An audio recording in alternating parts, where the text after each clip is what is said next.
Chapter 252.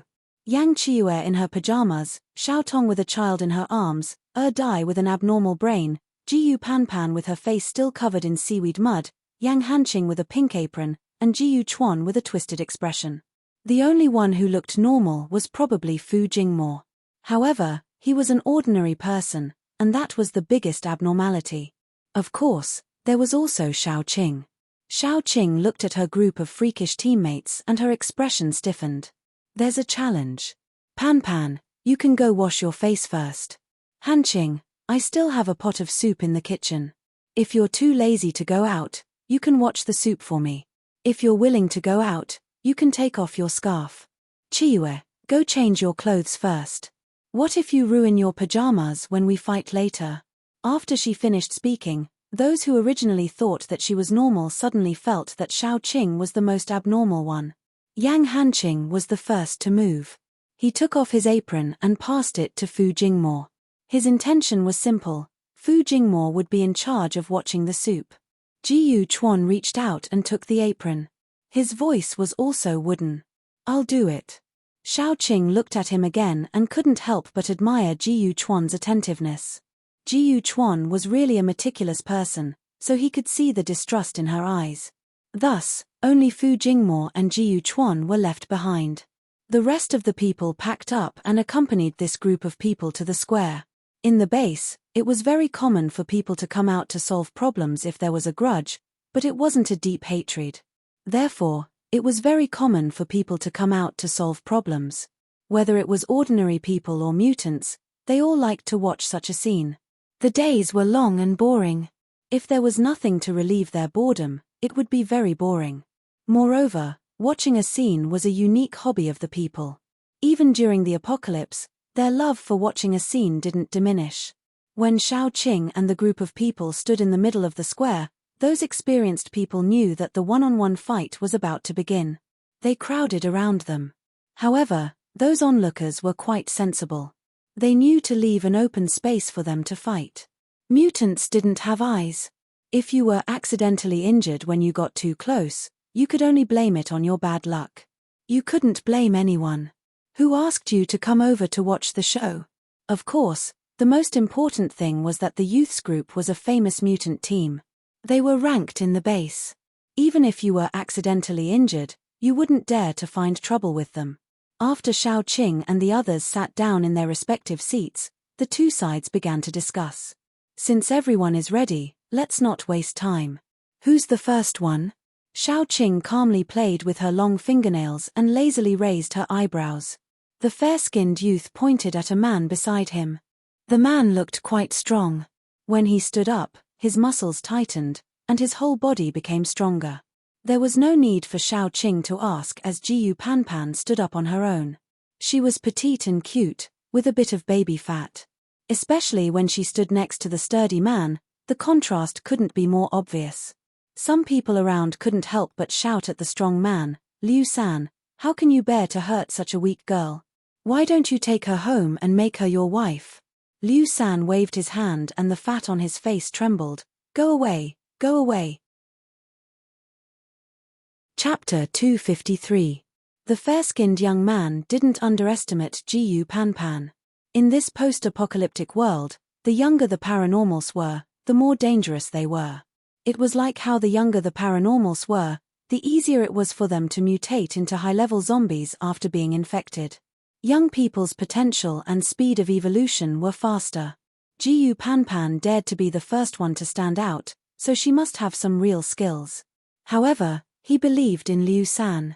Although Liu San was a strength paranormal, and in the middle of the post-apocalyptic world, strength paranormals had gradually fallen behind, but Liu San's strength was still very strong. Ordinary nature paranormals at the same level didn't dare to say that they could defeat Liu San. The two paranormals stood in the middle, and then the fight began. From the beginning, the gap between Jiyu Panpan and Liu San could be seen. As soon as Liu San came up, the first thing he did was to activate his ability. He was a very strong man, and as soon as he activated his ability, his muscles swelled, and his whole body seemed to be inflated with air. As for Jiyu Panpan, she didn't even activate her ability before she gave Liu San a kick. She was already a very high-level strength-based ability user. Even if she didn't activate her ability, her strength was still much higher than that of an average ability user. Liu San was busy activating his ability, so Jiyu Panpan's kick caused him to fall on his butt, causing him to sit on the ground. Before the crowd laughed, Liu San's face turned red. It was indeed a very shameful thing to be kicked to the ground by a little girl. Then Jiyu Panpan activated her ability. If it was said that Liu San's entire body had grown bigger and looked extremely tall, then Jiyu Panpan's appearance after she activated her ability was horrifying. She was a thin and cute little girl, but in an instant, she became a muscular and powerful King Kong Barbie. Her face and body were extremely uncoordinated, and it looked a little scary at first glance. For the next few minutes, it was Jiyu Panpan's show. The onlookers all had their mouths and eyes wide open as they stared at the scene. Jiyu Panpan was like a female Hercules, grabbing Liu San's leg and swinging him around like a sack. She beat him up in all sorts of ways. From start to finish, Liu San didn't even have the chance to fight back. In 3 minutes, Liu San was lying on the ground with a bloody nose and a swollen face. Jiyu Panpan moved her hands and feet and complained, "I just warmed up. Why is he lying on the ground? Boring." The onlookers were speechless. This was a female tiger, a female Tyrannosaurus Rex, a female Tyrannosaurus. Women really couldn't be judged by appearance. Xiao Qing looked at the fair-skinned man with a smile. Panpan is young, she doesn't like to think before she speaks. Don't be angry. That person was obviously furious, but he could only grit his teeth and say, "Of course I'm not angry. I like such a straightforward personality. Who's next? Panpan hasn't had enough fun yet." "Naturally, it's still her," Xiao Qing said indifferently. To tell the truth, she had not prepared for a second person to go up today. Jiyu Panpan going up against 5 was a simple matter that could not be any simpler. The fair-skinned man's mouth was a little stiff. After a while, he said, "In that case, Li Qi, you go."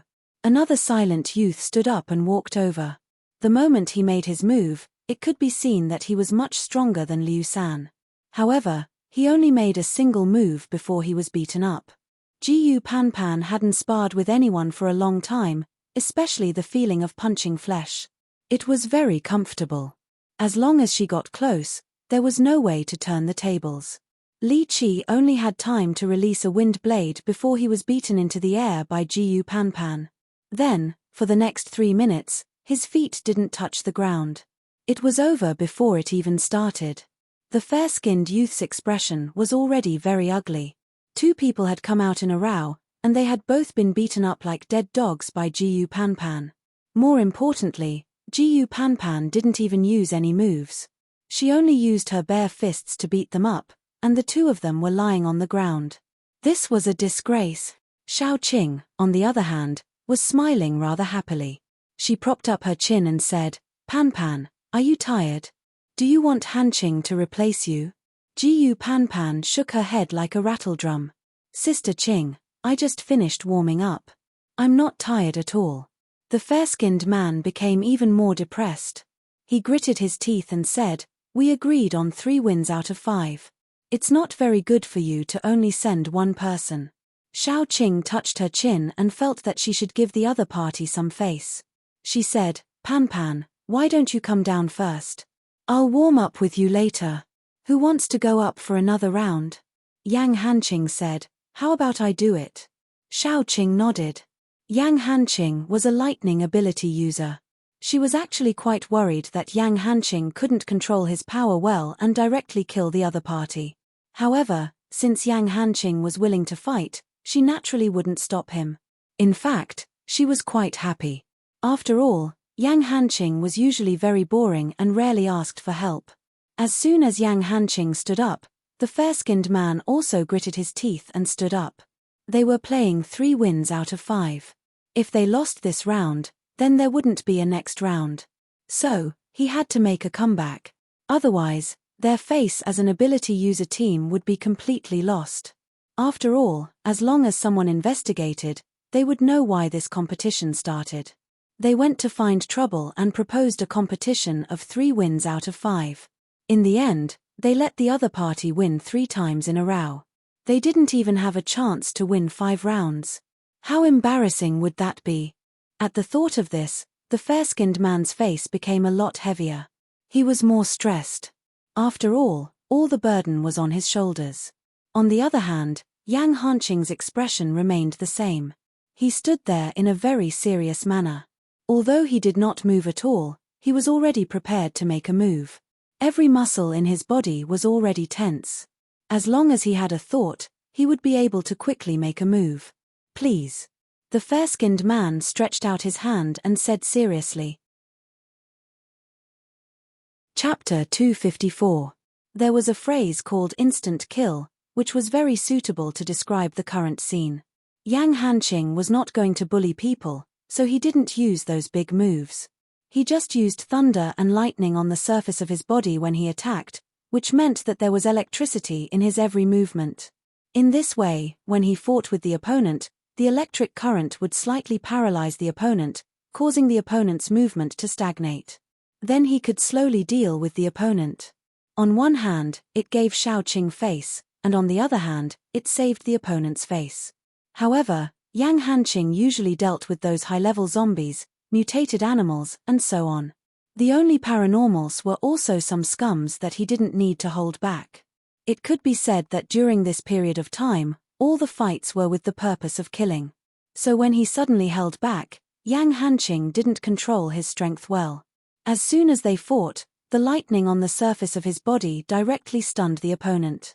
The lightning crackled and exploded on the opponent's body, and then there was a faint burnt smell floating out. Yang Hanqing was stunned.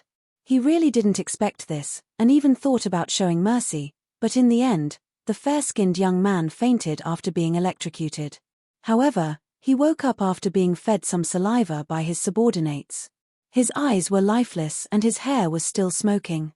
After a long while, he said with difficulty, "We admit defeat. I will send someone to deliver the agreed compensation for mental damage before afternoon. Also, I'm sorry." Xiaoqing looked at him and felt sorry for him, so she said, "It's not a big deal. It's just some money. Don't forget to send it to me in the afternoon. Also, don't forget the last thing you promised me." At the mention of the last condition, a few people's eyes turned red. In broad daylight, in a public place with so many onlookers, Xiaoqing actually asked them to crawl away. This was no longer as simple as slapping people's faces. It was simply making a mortal enemy. But was Xiaoqing the kind of person who was afraid of offending people? To put it bluntly, she was used to being lawless, especially after knowing this group of people around her. She was extremely trusted and supported by them, so she was even more spoiled. It's already the end of the world, why should I suppress my temper and make life difficult for myself? Xiaoqing looked at the men who came to look for trouble the day before and said with a smile, "At that time, I also said that the loser would have to crawl out of here. You're not going back on your words, are you?" One of them said, "Don't go too far in life. Don't go too far in the future." Xiaoqing didn't care, but there was no warmth in her eyes. "So you're not going to fulfill your promise?" Now, they were talking about not being too ruthless. Who was the one who took her house and wanted to do something to her? This was too much of a double standard. Could it be that only the state officials were allowed to set fires but the common people were not allowed to light lamps? This matter was indeed too damaging to their reputation. The few of them looked at each other. They were determined not to keep their promise. Xiaoqing looked at their red eyes and suddenly laughed. "That day, you guys forcefully occupied my house and even touched me. At that time, I was in a good mood and didn't want to lower myself to your level, so I let you guys go. Who would have thought that the next day, you guys would bring people over to find fault with me? If you want to find fault with me, then so be it. If you lose, then crawl out of here. Although I think you guys are useless, you guys look like men. I didn't expect that I was wrong. But I didn't think that I was wrong."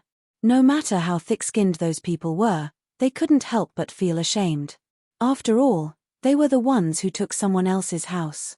They were the ones who spoke rudely. After that, they were the ones who found people to look for trouble. They were also the ones who agreed to those conditions. Chapter 255. Now that they had lost, wouldn't they still be the ones to turn their backs on them? Although they were a little embarrassed, they still straightened their necks and refused to admit it. Otherwise, if they crawled out of here today, their reputation would spread all over the base tomorrow. Xiaoqing wasn't going to let them off. There was a saying that went, "Heaven's sins can be forgiven, but the sins we bring upon ourselves are the hardest to bear." It was all their own doing, so how could they beg others to be soft-hearted? Jiyu Panpan was the fastest. She hadn't had enough fun, and now that she took a big step forward, someone who wanted to stop her was directly slapped to the ground by her. The other person was one of the group that came yesterday. Jiyu Panpan grabbed his shoulder and pressed it down hard. That person was originally standing on the ground, but this time, his legs couldn't help but give way and he knelt on the ground. Jiyu Panpan was so strong that only a crisp sound was heard and that person's kneecap was broken. He screamed in pain, and his pants were dyed red with blood. When the rest of the people saw this, they directly attacked Jiyu Panpan. Xiaoqing was very relieved and let Jiyu Panpan play, but she watched carefully. If Jiyu Panpan was in any danger, she would be able to save her immediately. Jiyu Panpan picked a group by herself, and her eyesight was very good. Those who had their legs broken by her were definitely those who came yesterday. Soon, a group of people were lying on the ground, screaming in pain. Only then did Jiyu Panpan stop. Rolling up her sleeves, she walked towards Xiaoqing, pouting as she muttered, "Who told you to have such foul mouths? If I had known earlier, I would have used more strength and crushed all of your bones to help my big sister Qing vent her anger." The fair-skinned youth had been watching expressionlessly. On one side was the promise he made, and on the other side was his own brothers. He had nothing to say, and could only wait for everything to end. He silently clasped his hands to Xiaoqing and prepared to leave with his brothers. Xiaoqing said lightly, "Don't forget your promise." "I said crawl out, not carry him out." He gritted his teeth, his chest trembling with anger, but he didn't say anything. After all, they were the ones who had agreed. They were like frogs at the bottom of a well, looking at the sky from the bottom of a well. They thought that they were strong enough to look down on most paranormals and that they would definitely win. In the end, they realized that there was always someone better than them out there. They had lost so decisively and so miserably. Everyone had to be responsible for their own decisions. They were the ones who had promised. If they wanted to go back on their word, they naturally had to pay the price. The fair-skinned young man gritted his teeth and said, "Just crawl out of the square, right?" Xiaoqing nodded. He took a deep breath and said, "Okay." Almost all of those people's legs were broken. When they crawled on the ground, they left a trail of blood one after another until they reached the edge of the square. Then they were picked up and taken away by others. The onlookers were silent.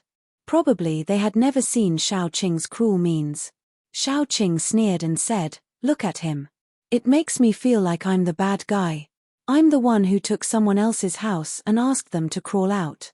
Yang Qiue said lightly, "The paranormal team these people belong to should belong to the kind with relatively high status in S-City Survivor Base.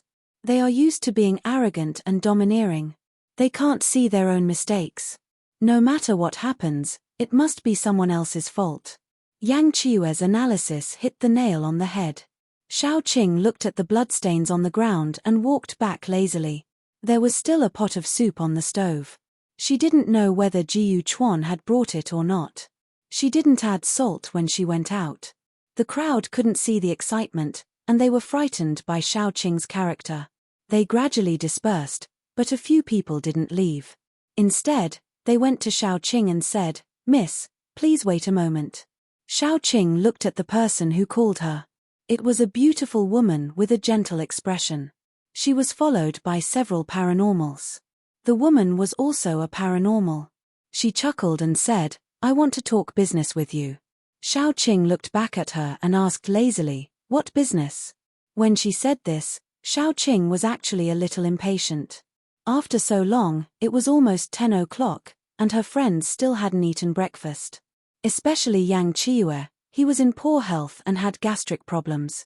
Although he rarely had gastric problems after Lin Mengya's medicinal diet, he still had to eat on time, or his stomach would still be damaged. What was more, Xiao Qing was still thinking about the pot of soup on the stove. She had been boiling it for the whole morning. If Lin Mengya and Lin Mengya forgot about it or finished it when they brought it down, it wouldn't taste good. The woman was very perceptive. Seeing that Xiao Qing was a little impatient, she hurriedly said, "It's like this. My young master wants to go to the forest to catch some high-level mutant animals. Previously, he hired a top-ranked team of paranormals in the base, but after they went a little deeper, they lost a lot of people and gave up the mission. I see that your team is full of elites. I don't know if you are interested in taking this mission. Of course, the reward is very generous. If you have any other requirements, you can also tell us. As long as it's not too excessive, we'll consider it." Wasn't it the task she had seen before? Xiao Qing touched her chin. In fact, she was quite interested in this task. Of course, she was interested in the forest. The forest was very vast, and there must be a lot of mutant animals and plants in it. Yang Qiue would definitely like this forest very much, because in his eyes, the whole forest was an experiment material. As for the other members of the team, this forest was also very good. Those high-level mutant animals and plants were very suitable for practicing. On the one hand, they could practice their skills. On the other hand, they could also get a high-level mutant animal's crystal nucleus and flesh. They could also find medicinal materials and mutant plants in the forest. If they only considered this mission was really suitable for them. However, Xiao Qing still had to consider more. The most important point was that they had just returned home. If they immediately rushed out, it would be too tiring. Xiao Qing didn't say perfunctorily. She said seriously, "I'll think about it. If you're still interested, you can go to the task hall. We've left some people there." The woman was very sensible and didn't disturb Xiao Qing anymore. Xiao Qing nodded and left with her friends. Her footsteps were very hurried. When she got home and saw the soup on the table, she breathed a sigh of relief. Fortunately, it wasn't in vain. Chapter 256. After eating and drinking, Xiao Qing began to think about the task. She had her eyes on a few tasks, and it just so happened that their timings were together. If she accepted one task, she would easily miss the other one. The third task was okay. After all, cleaning up a city was a large-scale task. It would take a long time and require a lot of manpower.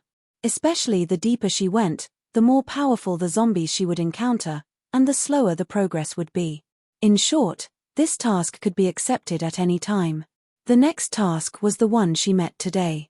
Xiao Qing wanted to accept the task of escorting the researchers to the capital first. If the two tasks conflicted, she could only choose one of them. Xiao Qing thought a lot, and finally decided to go to the task hall. Didn't the woman say that they left some people in the task hall? Xiao Qing could go and ask. So after eating, Xiao Qing held the little bun's hand and took the 2 sticky candies that she couldn't tear off, and went to the task hall. The task hall was very lively today, and the number of people was more than half of the usual. Xiao Qing didn't think much about it. After squeezing in, she quickly saw the delicate girl standing under the task sign. The girl was holding a sign in her hand, and on the sign was the task of going deep into the forest. Xiao Qing walked over. "How long will this task last?" The girl was very serious. "It's like this. Because of the danger in the forest, we don't dare to go in. My master wants to gather more people and go in together. So the task will last until the end of the month. At the beginning of the next month, we will count the people who have accepted the task and choose some of them to go into the forest together. This way, the safety factor will be higher." "Thank you." Xiao Qing nodded. It was easy to get the time. The distance from here to the capital was not far, and she didn't need to wait until the end of the month to go back and forth. She could accept the task first, and then come back to accept this task. After thinking about it, Xiao Qing accepted the task first, and then reported it to the clerk in the hall. After recording it, she went to see the other task. At another mission point, it was already crowded with people. There was a long queue for registration. Xiao Qing frowned. She was almost pushed down by the crowd. Dai helped her up. Meanwhile, Yang Qiue found a young man and asked him, "Hey, what's going on?" The young man looked at Yang Chiue and said, "Didn't you have a mission to escort an expert from the south to the capital?" There were too many people who signed up, so the base chief issued an announcement saying that a portion of the people who signed up would be selected. Therefore, the base chief arranged some rewards, saying that those who were selected would receive a reward. In addition to the reward from the mission itself, it was very generous. Therefore, when the news came out, those who didn't sign up before came to sign up. Shao Qing came to a sudden realization. There was a saying that went, "The world is bustling, and everyone comes for profit. The world is bustling, and everyone goes for profit." Wasn't this the most realistic portrayal? Shao Qing, who originally wanted to sign up, gave up the idea. Now, there should be enough people, and she wouldn't be needed. She would just wait for the next task to start. Although she didn't sign up, Shao Qing went to watch the competition on the day of the competition. Lin Xiaofeng, the captain of the Gale Paranormal team, and Cheng Jiao also participated. Base Chief Hao Yun even attended the competition in person, which showed that he attached great importance to this competition. Hao Yun was a rather young man. From his appearance, he seemed to be around 26 or 27 years old. Although he wasn't considered handsome, he was still considered delicate and pretty. Coupled with his gentle smile and extraordinary aura, he was still able to control the situation. Chapter 257. However, Shao Qing had only watched half of the game. To be honest, after watching the friendly match in the capital, watching this was like watching a child's play. Shao Qing was really not interested in watching anymore. After all, the friendly match in the capital had gathered all the top masters in the capital. It could be said that most of the best masters in the country were there. Naturally, it was not comparable to the S-City Survivor base. The strength of Lin Xiaofeng's team was not bad. This time, they were definitely among the winners. Shao Qing watched for a while, then left. Instead of watching this here, it was better to go back and study what to eat at night, and what soup to make next time. She had been making different kinds of soup, and so far, she hadn't changed one. They were supposed to set off the next day, but because of some delays, the team that escorted the experts to the capital officially set off on the fourth day. Shao Qing and the others rested in the base for about 10 days. Then, they were notified that the employer was going to choose someone. Not many people accepted this task. At least, it was not as good as the task of escorting the experts, but there were still a lot of people. At least, when Shao Qing and her friends arrived at the designated location, there were already a lot of people waiting there. The employer arrived right on time. He was followed by 2 paranormals. At first glance, Shao Qing knew that the 2 paranormals were not weak. To her surprise, the employer was not old. He looked to be about 15 or 16 years old. His delicate little face still had a little baby fat. When he stood next to Jiyu Panpan, he was very suitable for the occasion. The boy stared with a pair of big black eyes, trying to make himself look more serious. However, the more serious he was, the cuter he looked. Shao Qing didn't know a lot of people around, but there were some familiar faces. For example, a young man who had won 3 out of 5 games with her and left with a group of crippled people. Shao Qing also learned his name today. He was called Cheng, and Cheng's face turned green when he saw Shao Qing. After all, he had been tortured badly by Shao Qing and the others. Shao Qing hadn't even made a move from the beginning to the end. The young man cleared his throat and said, "I need 2 teams of paranormals to protect my safety. Everyone present, who is more confident in their team, can take a step forward." When it came to confidence, Shao Qing was more confident, so she took a step forward. As soon as Cheng'en raised his foot, he saw Shao Qing standing next to him. His expression became a little twisted, and he retracted his foot. He didn't want to be humiliated in front of everyone. Cheng'en's team was ranked very high in the entire base. If he didn't move forward, the rest of the team wouldn't dare to move forward either. Thus, everyone looked at Shao Qing strangely. Those who knew the inside story were secretly laughing. This time, Cheng'en had been bitten once and was afraid of ropes for 10 years. Those who didn't know the inside story were also snickering. They were laughing at Shao Qing and the others for being such country bumpkins. Cheng'en hadn't even become a pervert yet, But this group of hotheads had already stepped forward. The young man glanced around and asked, "Don't you all have confidence?" Cheng'en braced himself and took a step forward. The reward for this mission was very generous, and he didn't want to give up yet. Among the remaining people, those who didn't know the inside story also stepped forward one after another. After all, there were 2 spots. If they couldn't beat Cheng'en, how could they lose to a group of country bumpkins? The young man nodded and said, "Those who don't have confidence can go back. Xiaofang, give everyone 10 second-grade crystals as a reward for their hard work." His move could be considered generous. Those people took the reward and retreated to the side, but they didn't plan to leave. They still wanted to watch a good show. Chapter 258. The rest were those who were confident in themselves. The young man said with a serious face, "I only need 2 teams of paranormals. That is to say, among you, there are still a few teams of paranormals who want to leave. I'll make it clear first, because the forest is full of dangers. If you're too weak, you'll just be delivering yourself to death. Everyone should think twice before you act." However, the people who came here were not unreasonable. They must have done their research in advance and were confident in themselves. That was why they came here. After all, who would be willing to die for no reason? Since no one wanted to leave, the young man continued, "You can use whatever means you have, whether it's persuasion or a one-on-one duel. The remaining 2 teams of ability users can take on this mission." As soon as his voice fell, everyone's eyes fell on Xiaoqing. After all, they had to pick the weakest one. In their hearts, Cheng'en was the toughest one, so naturally, they had to go around him. And Xiaoqing was undoubtedly the softest one. Then, the softest persimmon in their hearts turned her eyes to Cheng'en. Xiaoqing smiled calmly, and her eyes looked very gentle. "Do you want another one-on-one?" Cheng'en was very rational. "I think we need to talk. You see, he needs 2 spots. So, we don't have to kill each other at all. We can even work together, forget about our past differences, and take these 2 spots." Those who wanted to watch a good show heard this and felt that something was wrong. What kind of temper did Cheng'en have? How could he be soft to a nameless team?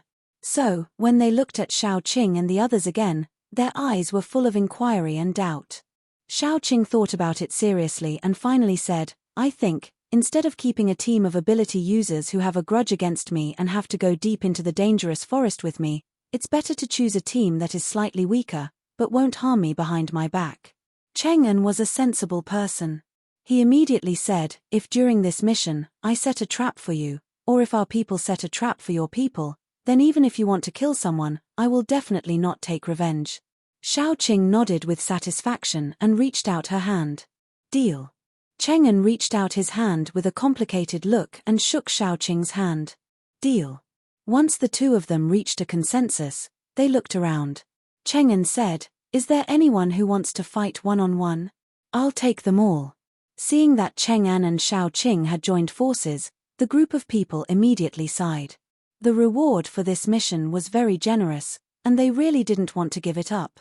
However, when they saw that the 2 teams of paranormals had formed an alliance, they knew that no matter which team joined forces, they would never be able to defeat Cheng'an.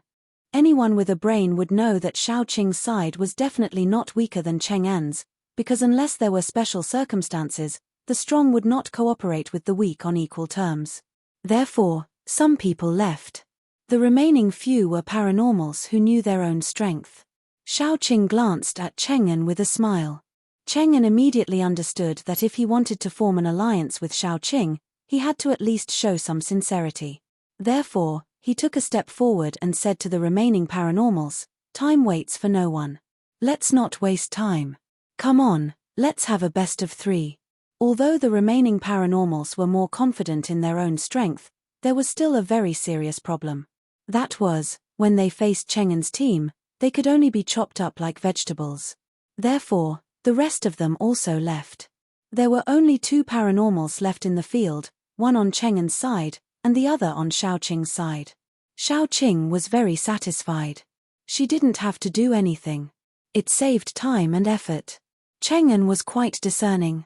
The young man waved his hand and asked his subordinates to send the remaining people away. Of course, He didn't forget to give everyone a little reward for their hard work. Then, he walked over and stretched out his hand with a serious face. My name is Qin Zishi. Please take care of me in the future. Xiao Qing and the others shook hands with him. After exchanging names, Qin Zishi said, Does anyone have anything to pack? If you do, you can go pack now. We'll set off early tomorrow morning. After packing, if you're free, we can have a meal together. Xiao Qing rejected his good intentions and then went home with her friends. There were a lot of things to pack. She had to bring everything that she needed and needed to bring. This time, Fu Jingmo stayed behind to look after the house. After all, he was the only ordinary person in the entire paranormals team. The forest was more dangerous, so it wasn't suitable for him to follow. Therefore, he naturally stayed behind. Xiao Qing, on the other hand, packed up her things and prepared to leave with her friends. This time, they would be gone for more than half a month. They still needed to bring some more important things, especially seasonings, kitchen utensils, tableware, and fresh fruits and vegetables. These were indispensable. Xiao Qing emptied her space. Now, 1/3 of the space was occupied by clothes, snacks, medicine, and so on. 1/3 of the space was used to store crystals, and the remaining 1/3 was used to store these things. After packing their things and telling Fu Jingmo, they were ready to set off. Chapter 259. Qin Zishi didn't bring many people with him. There were 2 paranormals and 2 girls. Including him, there were only 5 people. Then there were Xiao Qing's and Cheng'en's squads. Overall, there were still a lot of people. The next morning, as soon as the gate of the base opened, they went out in a mighty manner. The vehicles were provided by Qin Zishi. There were a total of 5 cars with special drivers. When they reached the outside of the forest, they would leave the cars and enter the forest. The drivers would wait outside until they came out, then pick them up. They didn't talk much along the way. When they reached the forest, they had to leave the cars and walk into the forest. Only then did they have a short conversation. It was a very short conversation. They just arranged the formation for entering the forest. Cheng'en's team was in charge of opening the way, Xiao Qing's team was in charge of the rear, and Qin Zishi was in the middle. It was relatively safe at the edge of the forest. The real danger would be revealed one by one when they went deep into the forest. During lunch, Xiao Qing saw someone who was even more awesome than her. One had to know that Xiao Qing always brought pots and pans with her when she went out. She even brought seasonings with her. This had already caused many people who knew her to complain about her. However, Qin Zishi brought a set of picnic equipment, including red wine, desserts, and fruits. It was extremely luxurious. The 2 girls on Qin Zishi's left and right were putting food in his bowl. The group of people was stunned. Qin Zishi brought a chef and a maid with him. Looking at Qin Zishi and Xiao Qing, they didn't think that Xiao Qing had brought pots and pans and a barbecue grill when she went out. After all, there was only harm when there was a comparison. After lunch, Qin Zishi called everyone over and said, This time, I want to enter the forest to catch some high-level mutant animals. One thing is that I want them alive. As soon as he said that, Cheng'en's face changed a little. After all, there was a big difference between catching a mutant animal alive and killing one. If the difficulty of killing a mutant animal was 1, then the difficulty of catching one alive was 10, and the casualties would be correspondingly higher. According to Qin Zishi, he didn't want ordinary low-level mutant animals, but at least level 3 ones. Everyone present was a level 3 paranormal. It was self-evident that it was difficult to catch a level 3 mutant animal alive. No wonder he offered such a high reward. It was said that there was no such thing as a free lunch in the sky. Even if there was a free lunch in the sky, the filling would be poisonous. Look, he was just smashing a bag on his head. So, Cheng's question was asked, why do you have to catch them alive? Although it is said that every part of a mutated animal is a treasure, the value of a living mutated animal and a dead mutated animal is not much different. On the contrary, the labor and casualties involved are simply not proportional to the cost. Qin Zishi hesitated for a moment, then said, Since I've hired you, there are some things that I can't hide from you. The reason why I need live mutant animals is related to my special ability. My special ability is beast taming. As the name suggests, I can tame living mutant beasts. So, for me, only living mutant animals are valuable. That's why I need high-level mutant animals. He spoke from the bottom of his heart. Although Cheng'an was still a little unwilling, he didn't say anything more. After all, he had chosen the task himself. At that time, Qin Zishi had made it clear that the difficulty of the task was proportional to the reward. Chapter 260. If he blamed the difficulty of the task, wouldn't it only mean that he was useless? On the other hand, Xiaoqing was calmer. She held the little bun in her arms and warmed the milk for him while asking, "Do you have any requirements for the species of mutant beasts?" "I'm a level 3 paranormal now. For me, level 3 mutant beasts are the most suitable. If they're too weak, they'll be useless. If they're too strong, I won't be able to control them. Besides, the number of mutant beasts I can tame is limited. My biggest goal this time is to find the most suitable mutant beast for me to fight with." Qin Zishi said with a serious face, "I hope this mutant beast is a species with high fighting power, or has some special ability. The higher the fighting power, the better. Thank you for your help. We've been paid to do this. It's natural for us to work for you since we've been paid by you." Xiaoqing didn't ask for nothing. First, she had to choose one kind of mutant beast, and then avoid other dangerous ones as much as possible. She had to go straight to this one, which would be more efficient. She used to stay in the jungle for a long time, so she knew more about the habits of animals than ordinary people. After listening to Qin Zishi's request, she listed several mutant beasts. Among them, tigers and bears were the best choices, followed by leopards and pythons. If she couldn't find any of these four, she could only see if she could catch a few wolves. Among them, Xiaoqing thought the bear was the best choice. It could be said to be a combination of attack and defense. It could protect Qin Zishi well, and its fighting power was also very high. It was definitely the best choice for a paranormal with the ability to tame animals. Xiaoqing told Qin Zishi her idea, and the result was the same as Qin Zishi's. At first, he also thought that these were the best choices. If he could tame one of them, and it was above level 3, this trip would be perfect. After all, mutant beasts were much stronger than paranormal at the same level. However, they didn't have the intelligence of human beings, so they were defeated by human beings. What if a high-level mutant beast was accompanied by a person who could command it? That would be a little scary. He would definitely be invincible among his peers. Unless he met a monster like Xiaoqing who didn't play by the rules. Therefore, Xiaoqing was very optimistic about Qin Zishi's future fighting ability.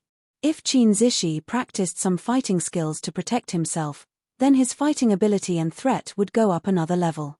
After confirming the general goal, Qin Zishi demonstrated his beast-taming ability.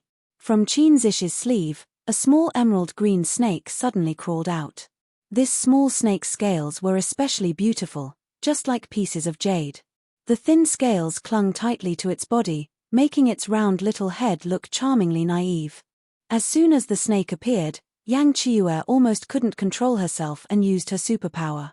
Fortunately, Xiaoqing found out in time and held her down, so that Yang Qiue didn't lose her composure. Even so, Yang Qiue's forehead was still covered in a thin layer of sweat. This was not because he was afraid of snakes. After all, it was a snake that even dared to dissect people. It was because this snake was too poisonous. A drop of its venom could kill an elephant in an instant, let alone a human. Moreover, this snake had been mutated, so its venom should be even more terrible. Yang Qiue now admired Qin Zishi. He dared to raise such a poisonous snake. Wasn't he afraid of being bitten by it in the middle of the night? He wouldn't even know how he died. Qin Zishi wasn't afraid. He touched the little snake's head and said, "Xiao Kui is the first mutant beast I've tamed since my beast-taming ability awakened. It's very obedient. You don't have to be afraid." Chapter 261. Even those who weren't afraid of the little snake peed their pants after listening to Yang Qiue's explanation. The bravest one wasn't Xiaoqing, but Little Bun. He squatted down and patted Xiao Kui's head. Then, he happily raised Yaya and said to Qin Zishi, I have one too. This is Yaya. It likes carrots. Qin Zishi blinked his big eyes. After a long time, he couldn't help but reach out and pat Little Bun. Then, he shyly retracted his hand and said in a serious tone, Your Yaya is also very cute. Little Bun was immediately pleased. It was easy to please Little Bun. Either praise Xiaoqing or Yaya. Qin Zishi was exactly what he liked. Therefore, Little Bun took out a piece of milk candy from his little pouch and generously handed it to Qin Zishi. This is for you. Usually, when this happened, it meant that Little Bun was saying, with this piece of candy, you'll be my friend. Qin Zishi didn't stand on ceremony with Little Bun. After receiving the candy, he even gave Little Bun a pudding. That pudding was obviously his more precious stock. When he gave it away, he felt a little heartache. Qin Zishi was still young and had a childish temperament. Little Bun didn't have a playmate since he was young, but he quickly became familiar with Qin Zishi. The two people, one snake, and one rabbit quickly left Xiaoqing and the others to play at the side. Xiaoqing felt a little helpless. Then, she began to face some problems. For example, since the end of the world until now, because she was worried about Little Bun, she had to bring him along with her every time she went on a mission. When she returned to the base, there was no one around the same age as her, so she hadn't made any friends. Xiao Tong didn't count. Xiaoqing had seen Xiao Tong and Little Bun communicate. It was like a chicken talking to a duck, and the situation was very awkward. Of course, when they didn't communicate, they still got along very well. After all, when Xiaoqing wasn't around, Xiao Tong took care of Little Bun. The two of them had a unique friendship. Qin Zishi was Little Bun's first true friend. Thinking about it carefully, Xiaoqing felt quite ashamed. Why did the Little Bun like Yaya so much? He hugged Yaya every day and was very close to her. It was all because he did not have any friends to play with, so Yaya automatically became the existence of his friends. Now that Qin Zishi was here, Xiaoqing breathed a sigh of relief. It seemed that not only did she have to pay attention to the Little Bun's quality of life, she also had to pay attention to his psychological problems. Qin Zishi was a pretty good little boy. Although he deliberately pulled a long face every day to make himself look more serious, his puffy face only made him look cuter. More importantly, Qin Zishi liked the Little Bun from the bottom of his heart. It could be seen from his actions that Qin Zishi doted on the Little Bun. Therefore, Little Bun was very happy. He finally had a playmate who could play with him. Moreover, his playmate also liked to raise small animals.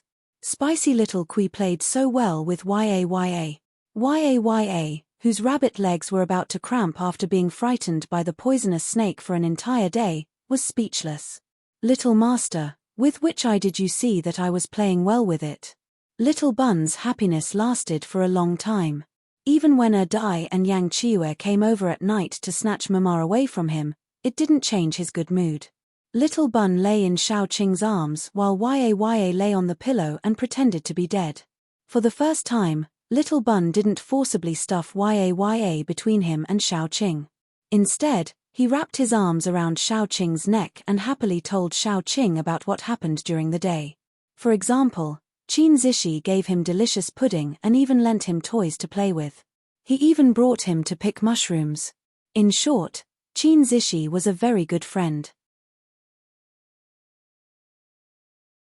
Chapter 262. As he spoke, Little Bun tilted his head and asked Xiaoqing, "Can we live with Brother Xiaoxi in the future? I want to play with Brother Xiaoxi." Xiaoqing patted Little Bun's head and said gently, "No, only family members can live together. Qin Zishi has his family. After he finishes his business, he will leave. But if you like, I can bring you to play with him." Little Bun was a little disappointed. This was the first time he had met such a good friend, so he didn't want to be separated from him at all. He really wanted to sleep with him. But according to Mema, his friend would leave in the future. Why couldn't he be like Uncle Hanqing, like Dai, and live and sleep with them? Little Bun felt very troubled. He didn't want to be separated from his first friend, but Mama said that only family members could live together. Little Bun's head spun quickly. He bit his finger and twisted it in Xiaoqing's arms. Finally, he had a flash of inspiration. Wouldn't it be fine if he turned brother Xiaoxi into his family? Just like Dai and Yang Qiue, who weren't his family in the past, weren't they sleeping with him now and even fighting over mama with him? The more Little Bun thought about it, the more he felt that his idea was feasible. In the end, he fell asleep in a daze. Before he fell asleep, his mind was still thinking about how he was hugging left and right. On the left was mama, and on the right was his new friend Qin Zishi. In his arms was Yaya. Life couldn't be better. When they woke up the next morning, Xiaoqing first dragged Yaya out from under the bed, then called the three of them to brush their teeth and wash their faces. As a new good man, Yang Hanqing was already cooking breakfast. Breakfast needed to be light and nutritious. Yang Hanqing cooked porridge with vegetables and shredded pork, accompanied by stacks of salted vegetables, and a boiled egg for each of them. Life was still very good. The shredded salted vegetables were stir-fried by Yang Hanqing. He added vermicelli and shredded meat. Then, he added peanut oil, stir-fried red chili, and added some fennel. It could be eaten directly as a dish. The aroma was so enticing that Cheng'an couldn't help but ask for a plate. Little Bun and Qin Zishi were currently in the honeymoon period. Early in the morning, he hurriedly scooped porridge and shredded pickles, added 2 more eggs, and sent it to Qin Zishi. When he came back, he was all smiles. Even his dimples were showing. He was still holding the little doll that Qin Zishi had given him. Xiaoqing was quite happy to see that Little Bun had a playmate. Especially when she saw Little Bun's cute expression, she couldn't help but rub her son again. After breakfast, the group continued on their journey. Before they set off, Qin Zishi gave everyone a pack of insect repellent powder. This powder would drive away mosquitoes when applied on the body. It was quite useful in the forest. This was already their second day in the forest, and they had traveled a long way. They didn't know whether it was due to luck or something else, but they didn't encounter a single mutant beast along the way. They didn't even see common pheasants or rabbits. Qin Zishi was a little discouraged, but he quickly recovered. After all, the forest was very big, and they were still at the edge. It was normal that they didn't encounter any animals. On the third day, they finally met their first mutant animal. It was a mutant wild cat. It was very fast, but it followed the habits of ordinary cats and ran away as soon as it saw people. However, they were still quite excited. At least they had begun to encounter mutant animals. When it was time to set off in the afternoon, Xiaoqing was the one who led the way. Jiyu Panpan walked in the front, followed by Xiaoqing. Dai and Jiyu Chuan were on the left and right respectively. Yang Hanqing and Jiyu Chuan were behind them. Xiao Tong was sandwiched between them. In this way, if Jiyu Panpan was in danger, Xiaoqing could react quickly and pull her back with the vines. Dai, who was good at close-range attacks, would fill in the gap. The rest were long-range attacks. As for Yang Qiue's position, it was all thanks to his shamelessness. Regarding this, Yang Qiue said that he would seize every opportunity to be with Xiaoqing at all times. After going deeper, Xiao Tong, who had the sharpest senses, sent a message that there was a strong presence ahead. Dai was also sensitive, so he quickly became alert. Xiaoqing trusted them very much, so she immediately signaled her friends to pay attention to the surroundings. She also became alert. After getting a little closer, Xiao Tong sent another message. There was more than one presence ahead, which meant there was more than one mutant animal ahead. Soon, Xiaoqing could even feel the ground under her feet trembling slightly. That was to say, there was a mutant animal running in front of them. Moreover, the mutant animal was heavy, so the ground trembled when it ran. She jumped on a branch on one side, so her field of vision widened. After crossing countless branches, Xiaoqing could see clearly what was approaching them. The ones approaching were cows. Judging from their appearance, they looked a little like rhinoceroses, but their horns were smaller than rhinoceroses. Their overall size was also a little smaller than rhinoceroses. 3 to 5 of these cows were running wildly, with a few wolves chasing after them. Normally, there should be very few cows in this kind of forest. However, after the apocalypse, All kinds of animals left their original habitats and fled everywhere. Some mutated animals were not restricted to the environment, so it was not strange to meet any kind of animals in the forest. Perhaps they would meet fish running on the ground, or rabbits chasing tigers, such as Yaya. Xiaoqing carefully looked at the wolves.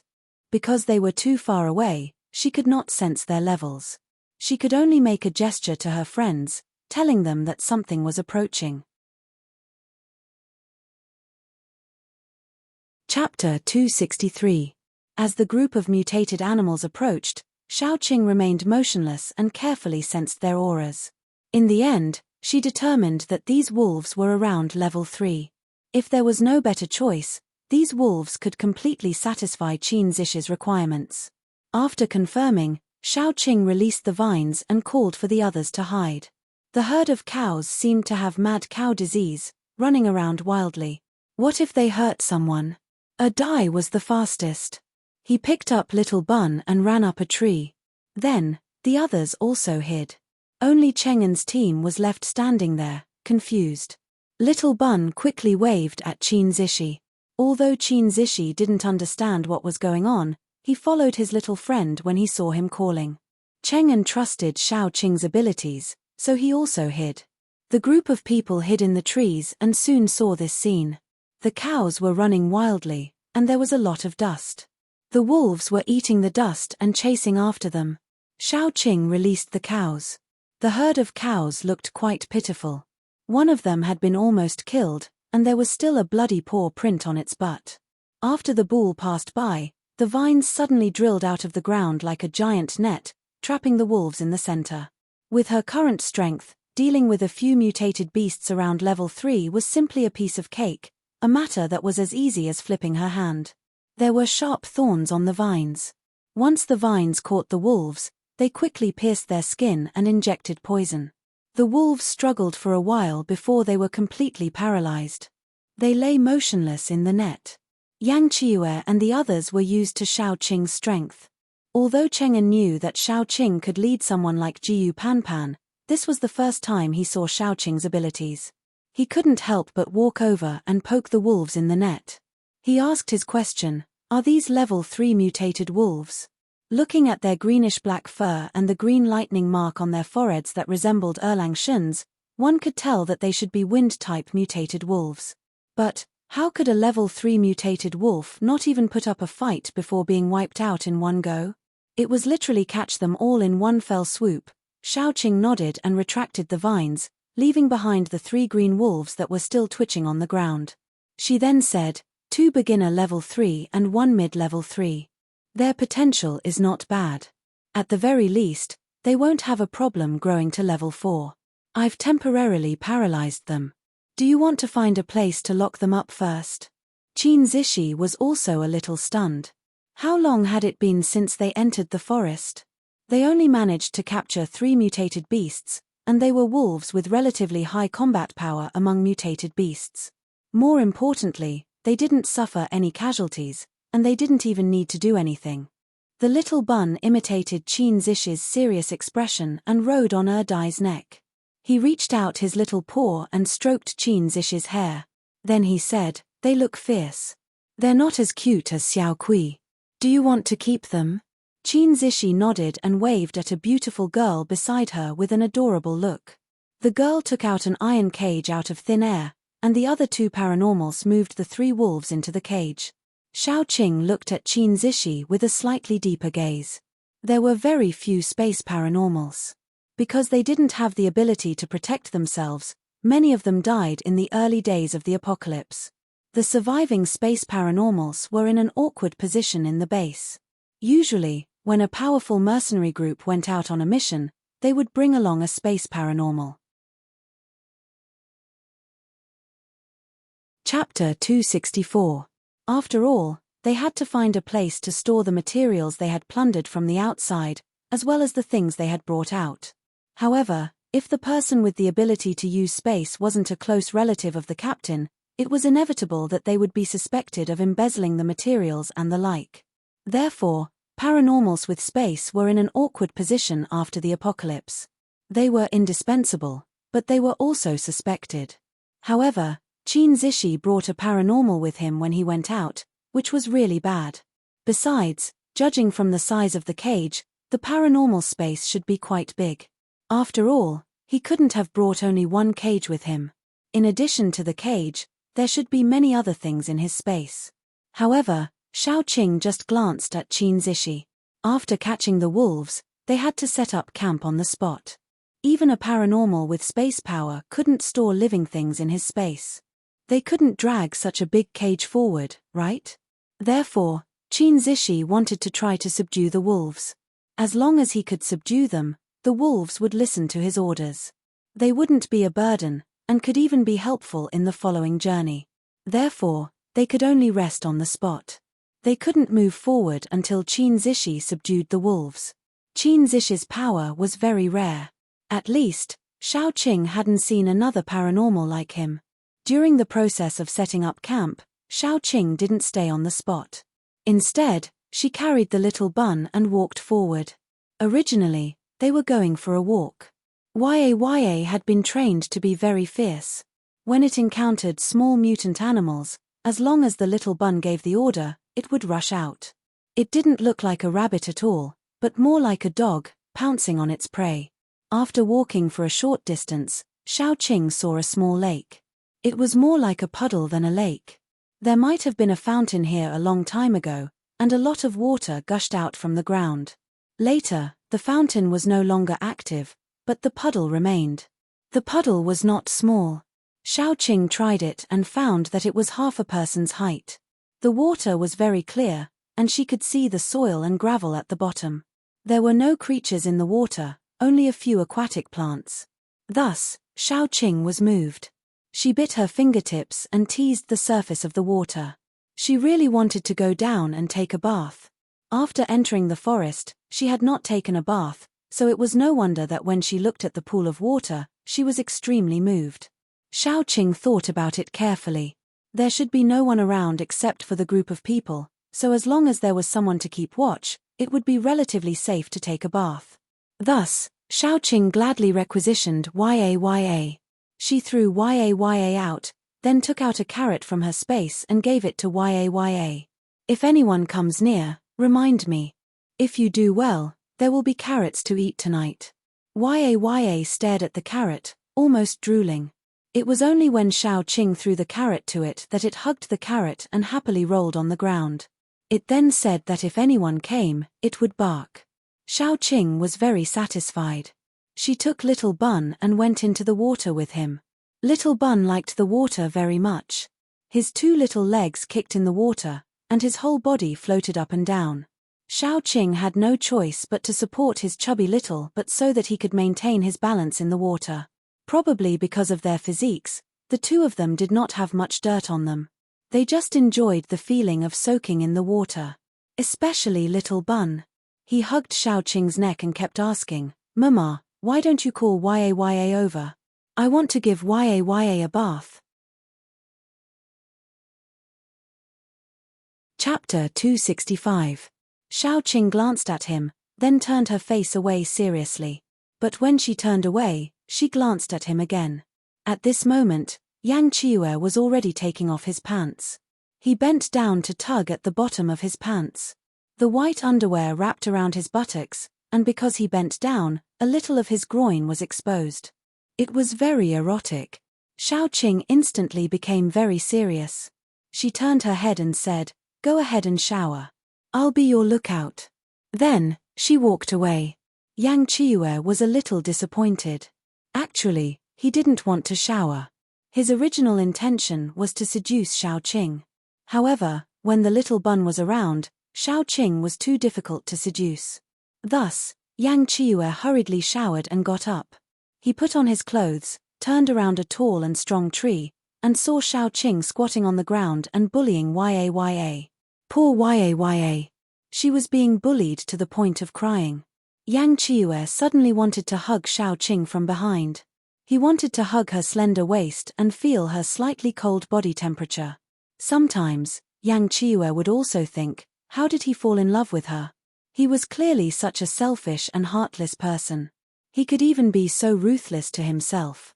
How could he fall in love with a woman so wholeheartedly? Was it because she didn't discriminate against his special interests? Was it because of the gentleness under her indifferent mask when she faced him? It was both, but it wasn't. For some people, it was fate and also calamity. The moment he saw her, he gave his heart to her. Even someone like him couldn't escape from it. It was just that she was too good, so she attracted the attention of too many people. From Dai, to Yang Hanqing, to Jiyu Chuan, and even Fu Jingmo.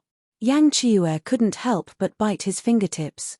His eyes were a little red. God knew how much he wanted to kill all those who tried to get close to Shaoqing. However, his rationality told him that he couldn't do that. The two thoughts crushed each other. Yang Qiu'er felt that he had already gone crazy. Perhaps love had this kind of magic that made him willing to suppress himself and do things for her that he would never do in the past. Unknowingly, Yang Qiu'er had bitten his fingertips until they were badly mangled. He quietly hid his fingertips, suppressed all the crazy thoughts in his heart, and leaned over. "Ah Qing, why don't we have roast rabbit tonight?" Yaya widened her eyes and looked at Yang Qiu'er. Demon. Bastard. It actually instigated its master's mama to get rid of it. Shaoqing picked up the rabbit's tail and said affectionately, "Since it's so useless, I'll eat it." Yaya immediately curled up into a ball and whimpered while acting cute and pitiful to her master, begging for help. Little Bun pinched the rabbit's ears and said, "Mama, don't scare Yaya anymore. Look, it already knows its mistake." Yaya immediately hugged her paws and bowed pitifully and comically. Only then did Shaoqing let her go and said, "Since we're all out, let's hunt some prey back and make dinner." Yang Qiu'er couldn't wait to spend more time with Shaoqing, so he naturally wouldn't refuse. He pointed in a direction and said, "Let's go over there. The grass over there seems to be more lush." Shaoqing nodded and led the two people and one rabbit over. They caught a lot of small prey back and threw them to the chef, Yang Hanqing, to handle. Unexpectedly, they also found a kind of walnut in the forest. However, after opening the shell, they found small black seeds that could be used as seasoning. Shaoqing specially collected a lot of them to see if they could grow them when they went back. That way, they wouldn't have to worry about seasoning anymore. When it came to cooking, they ate separately. Yang Hanqing and the others had a portion, while Dai, Shaoqing, and Little Bun had a separate portion. This was the food that Yang Qiu'er made after working tirelessly on it. It was food that could be digested by zombies. Although Shaoqing could still only eat a small amount of food, she was very satisfied. More importantly, when there were so many people like Cheng'en and the others, Shaoqing wouldn't be easily exposed. Of course, what made Shaoqing most satisfied was that she could eat now. She didn't have to watch others eat and then vomit. After all, Shaoqing was still a normal person psychologically. She really couldn't accept a life of fasting. Especially if she didn't eat for a long time, she would feel that she was mentally abnormal. Yang Qiu'er's research was successful in a timely manner. He actually made a kind of medicinal powder. The main ingredients were the nuclei and bones of mutated animals, as well as some special mutated plants. Then, when cooking, the powder would be mixed in. It would allow zombies to digest most of the food in their stomachs. The small portion that couldn't be digested would still need to be vomited out. While Yang Hanqing was processing the ingredients, Little Bun had already run to see his little friend. His little friend was still communicating with Green Wolf. His superpower seemed to be very powerful, as he could control more than one high-level mutated animal. However, the process of making it comfortable was very troublesome. Speaking of which, his superpower was also a spiritual power. The main thing was that he could communicate with mutated animals and use his spiritual power to leave a mark in their minds. Only then could he control them.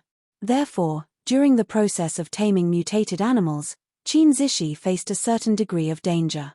For example, if the mutated animal's spiritual power was very high, it would oppress his spiritual power and damage it. If it was serious, he might even become an idiot or directly die. The second thing was that all mutated animals were very wild and aggressive. He needed to be very close to them in order to communicate with them. Then, during the process of communication, he would constantly use his spiritual power to stimulate and conquer them. In the end, he would be able to tame them.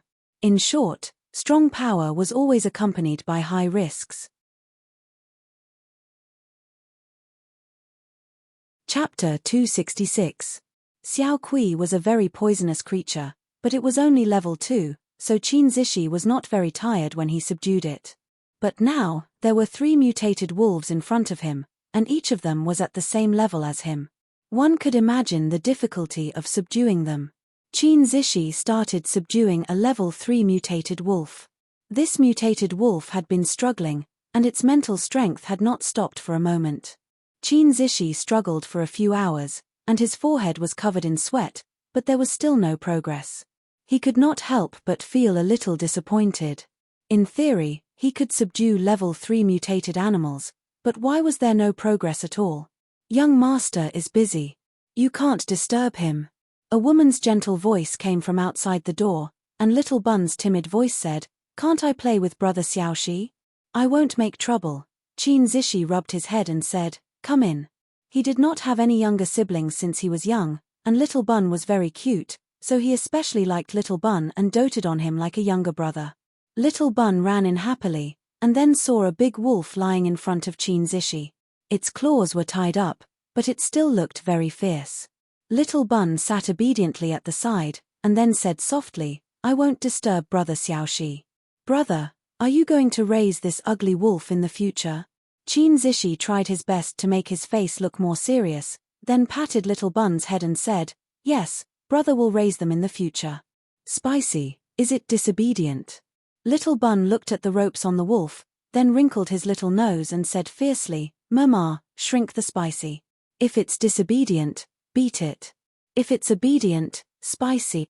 Yaya was disobedient at that time, and then she was beaten up by Shaoqing. Now, she was very obedient. Qin Zishi laughed and did not take Little Bun's words seriously. He moved a small stool for him to sit at the side, and then continued to study. They could not stay here forever. He had to subdue these wolves as soon as possible and leave this lousy place. When Qin Zishi started communicating with the wolf using her spiritual power again, the Little Bun hugged Yaya and looked at the big wolf obediently. The wolf was extremely ferocious. It bared its white teeth and saliva continuously flowed out of its mouth. Its mental strength fluctuated violently. Little Bun immediately glared at the wolf. His black eyes seemed to have no white in them as he stared at the wolf. A ferocious aura exploded from Little Bun's body. Qin Zishi originally thought that the wolf's mental strength was like a thick barrier, preventing his mental strength from going any further. But suddenly, the barrier disappeared, and his mental strength went deep into the wolf's mental strength without any hindrance, leaving a simple imprint. Qin Zishi was stunned. He had been grinding for hours without any progress. How did he suddenly succeed? No matter what, this was a good thing. Qin Zishi opened his eyes and tried to send out an order. The wolf immediately lay on the ground and wagged its tail obediently. Qin Zishi heaved a sigh of relief. It was not a dream. He had really subdued it. In Qin Zishi's eyes, Little Bun was a lucky star. He succeeded as soon as Little Bun came, so Qin Zishi did not say anything and hugged Little Bun and kissed him. Little Bun was very shy, then pouted and kissed back. He said shyly, "Brother Xiaoxi, are you spicy after you finish your business?" Qin Zishi patted his head. "Brother will play with you first." Chapter 267. Things were progressing smoothly here, and Shaoqing had also successfully broken through to the pinnacle of level 4. Although it was called a breakthrough, it was actually a matter of accumulating a lot of energy. Now, she only needed a catalyst to break through to level 5. Shaoqing originally thought that Qin Zishi would need at least 3 days to tame the 3 wolves, but he took less than a day.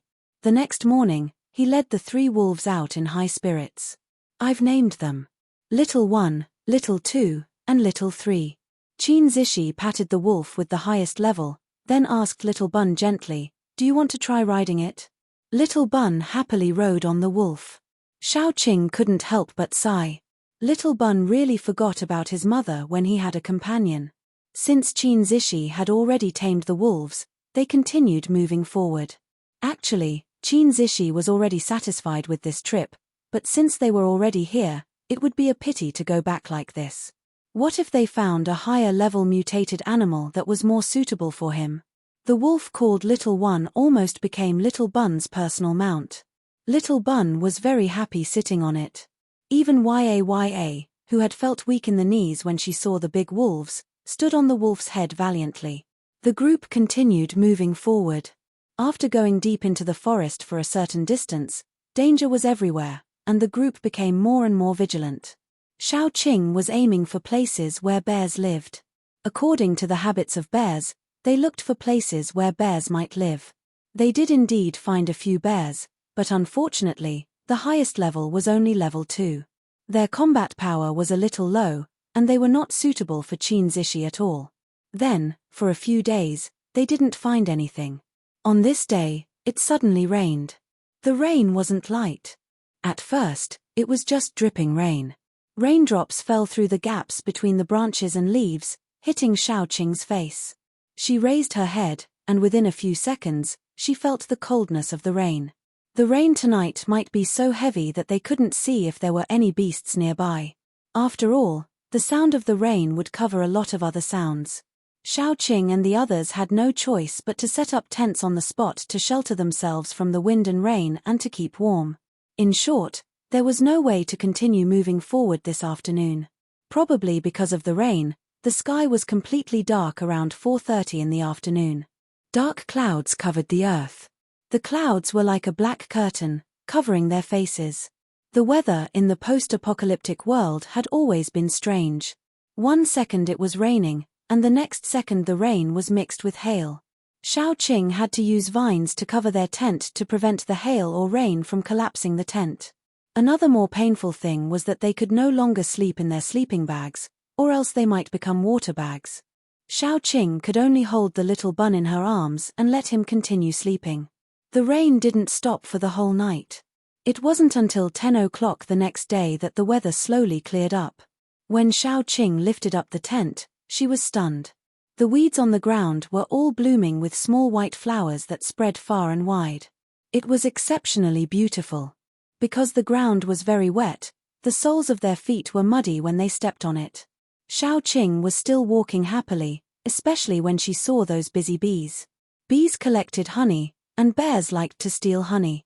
If they found a beehive, then if they were lucky, they might meet a bear.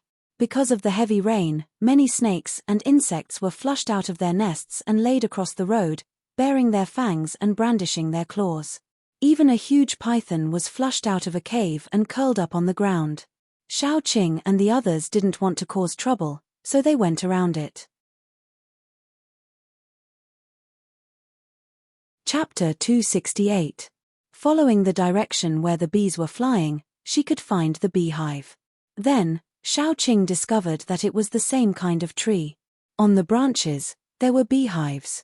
Due to the large number of beehives, they looked like fruits hanging from the tree. Then Xiao Qing did something bad. She secretly plucked a beehive and smashed it to get a lot of honey, filling a small bottle full of honey. Dai almost got a bump on his head because of this. Xiao Qing and the others stayed nearby for the time being, waiting for bears to come and steal the honey so that they could catch them directly. Although this was a bit like waiting for rabbits to appear, it was already a very irrational choice to continue going deeper. No one knew what was in the depths of the forest. Instead of taking the risk, it was better to wait for a while. It would be best if they could catch a mutant bear, but if they couldn't, they could just leave the forest. Anyway, Qin Zishi's harvest this time was enough to satisfy him. Xiao Qing even planned to pluck all the beehives and drink the honey when they left, regardless of whether they could catch a bear or not. As expected, they didn't meet a bear. Instead, they met some small mutant animals. Although Qin Zishi was a little unwilling, they still had to return. 3 wolves opened up the path. Their auras were extremely fierce and were best used to open up a path. Usually, mutant animals with some brains wouldn't provoke them. Those without brains were usually weaker and didn't dare to provoke the powerful wolves. Little Bun rode on the wolf and had a lot of fun. There was a saying that went, "An unintentional willow grows a shade." They sincerely wanted to find a high-level mutant bear, but they didn't find one and had already given up. When they were about to return, they met a bear. The situation at the time was like this. Because it had been raining for several days, the ground was wet. Basically, after an entire day, the soles of their shoes could be covered with more than 10 centimeters of soil. Little Bun carried a jar of honey and rode on the wolf with Yaya, followed by Xiaoqing. When they stopped for lunch at noon, Little Bun put the honey on the ground, but when he came back after lunch, where did the honey go? The jar full of honey was almost empty. Little Bowsy was more stubborn. He grabbed the person and asked, "Did you steal my honey?" Little Bun felt a little wronged that he couldn't find an answer after asking around. Then, he blinked and saw a tail peeking out from behind the tree. The round, bulbous tail looked very cute. Little Bun couldn't help but pull it. It felt very good to the touch. Then, he pulled the bear out from behind the tree. The bear was sleeping soundly after eating waiting for you, but its tail was almost pulled off by someone. It howled and poked its head out from behind the tree, wanting to see who had the guts to pull its tail. Then, she saw the Little Bun. Little Bun was also dumbfounded. He had only seen a cute, soft, grey ball, and then he had grabbed a big black bear. The contrast was too great. Little Bun cried out and almost cried. On the other hand, Yaya was very loyal. Her first reaction was to jump up and kick the bear's face. The bear was caught off guard and was kicked to the ground by a rabbit. The sound of the bear landing was very loud and immediately attracted Xiaoqing's attention. When Xiaoqing saw this scene, she was scared out of her wits. Her little baby was sitting in front of the bear, looking at the big bear pitifully. Xiaoqing ran over without a word. She picked up the Little Bun and heaved a sigh of relief. Chapter 269. The bear was actually very innocent. After it ate the honey, it was so satisfied that it wanted to find a place to take a nap. It wanted to see if another jar of honey would appear in front of it when it woke up. Then, its tail was pulled. The bear was in so much pain that it cried out and woke up. Before it could see clearly who pulled its tail, it was kicked to the ground by a rabbit. There were so many twists and turns.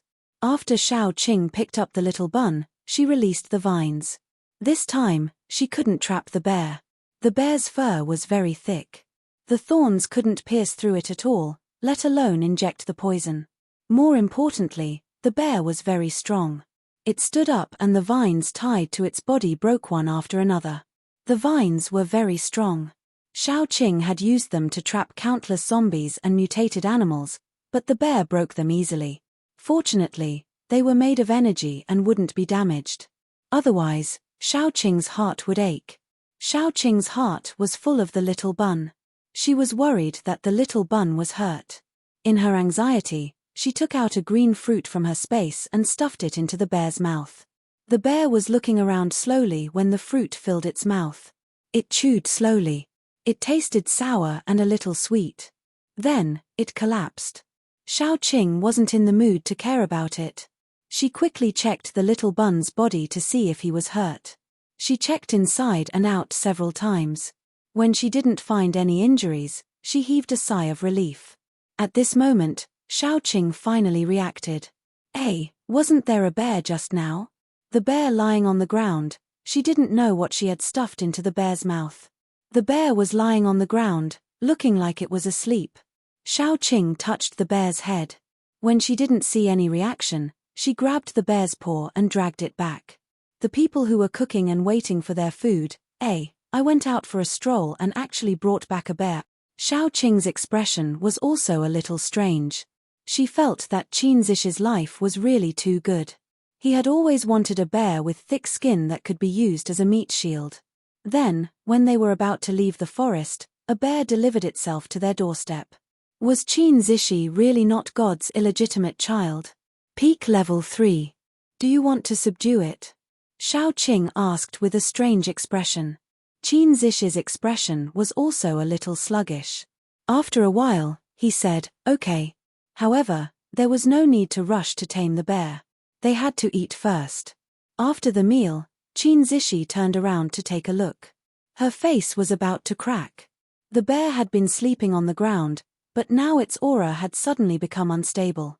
There was also a thick earthy yellow light shining continuously.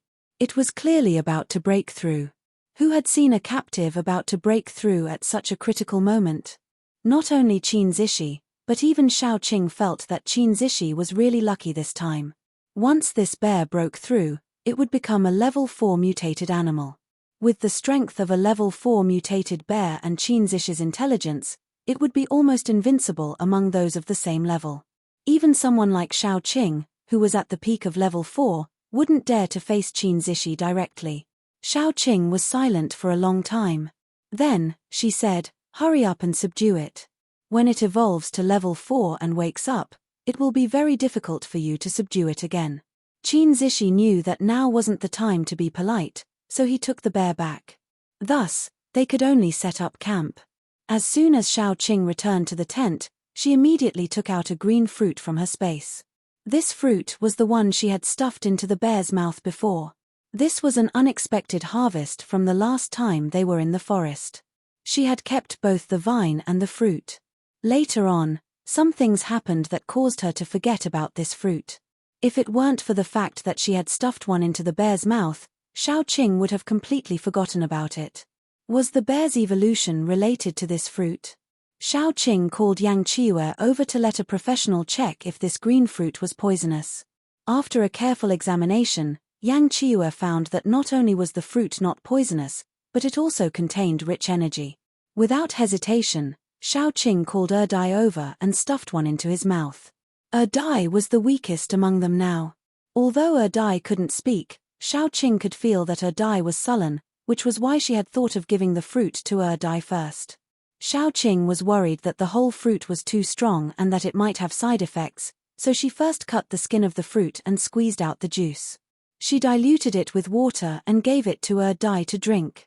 If Xiaoqing gave Dummy something, even if it was poison, he would drink it.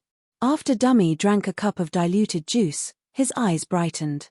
A feeling of being close to a breakthrough broke out from his body.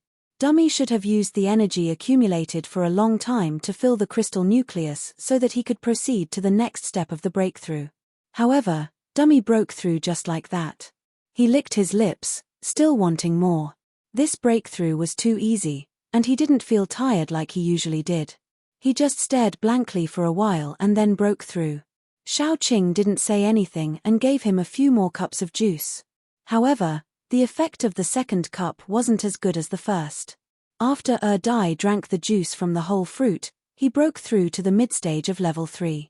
But this was already very scary. If it weren't for this fruit, he might have needed a few months to reach his current level.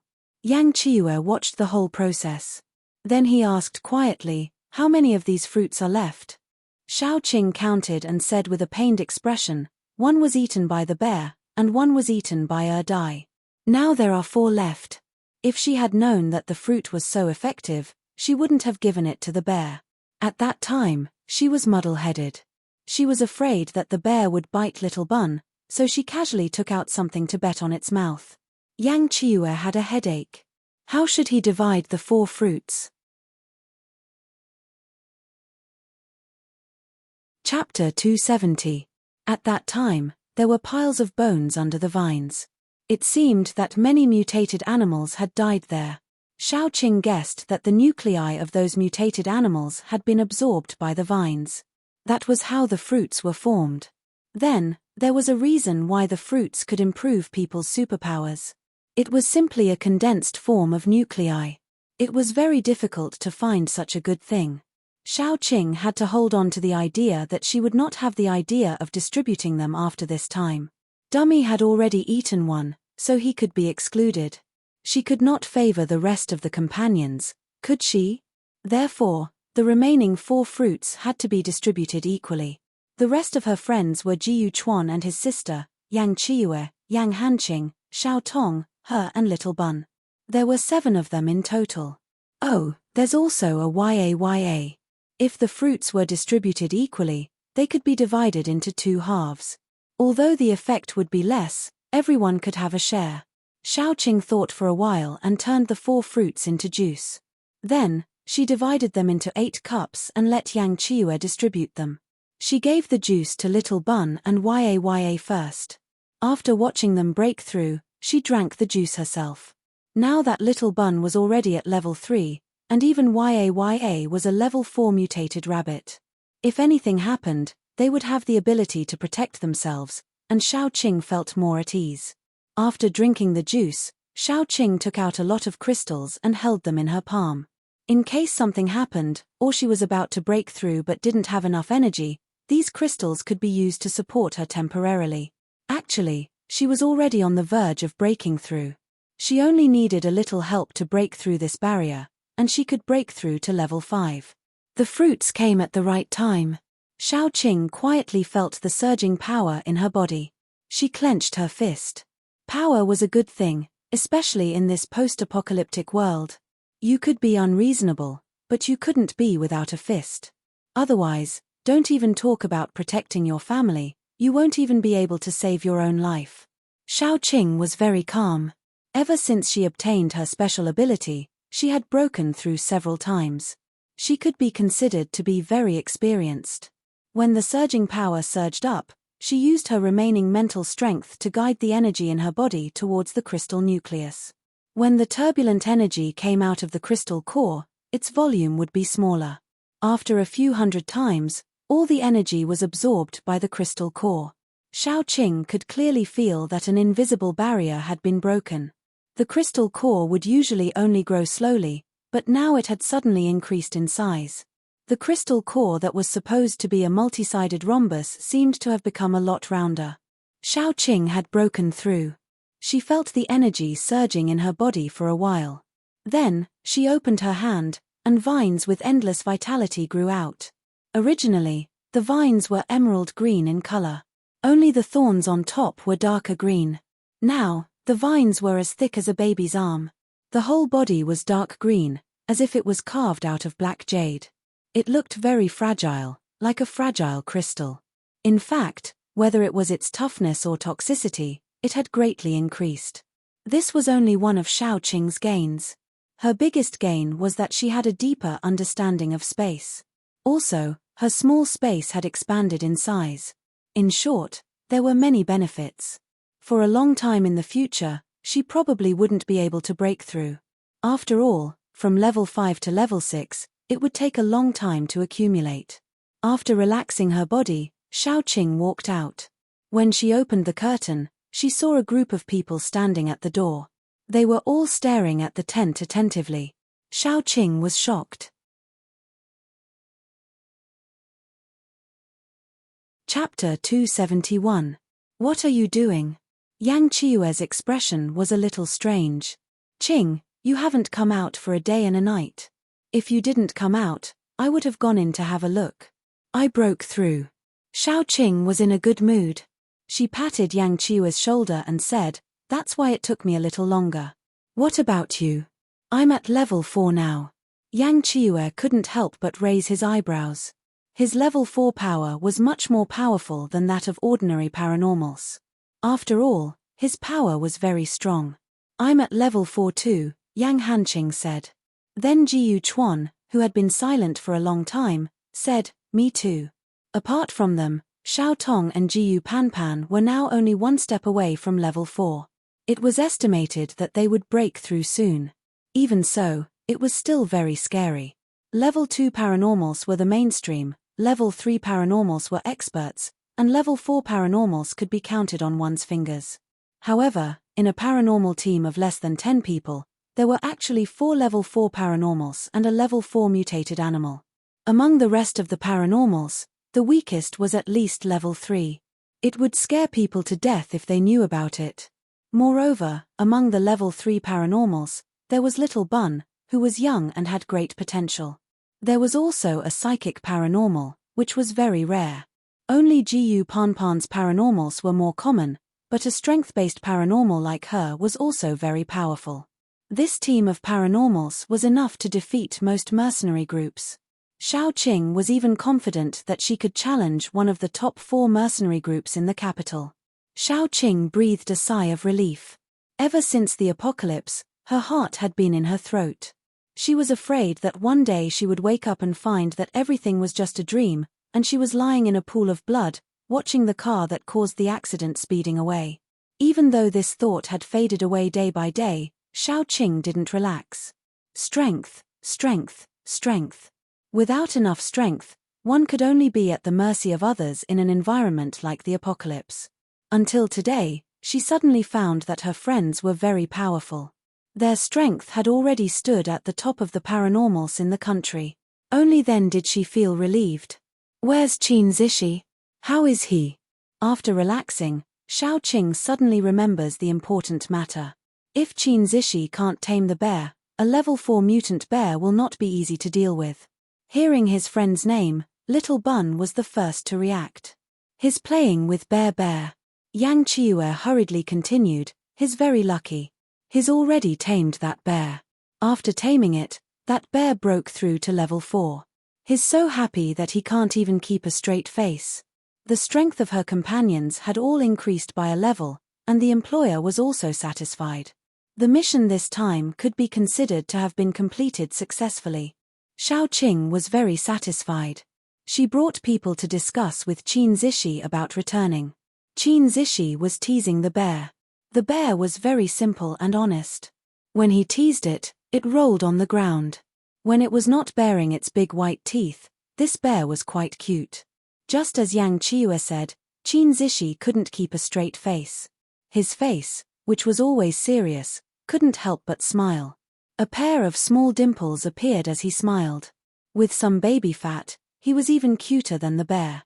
He had already gotten what he wanted the most, so he naturally agreed to go back. Therefore, this time, even their speed was much faster. Only Cheng'an wanted to cry. He originally thought that they would encounter some danger this time, or that there would be something that required his help. In the end, he won by lying down all the way. It was like he didn't exist at all.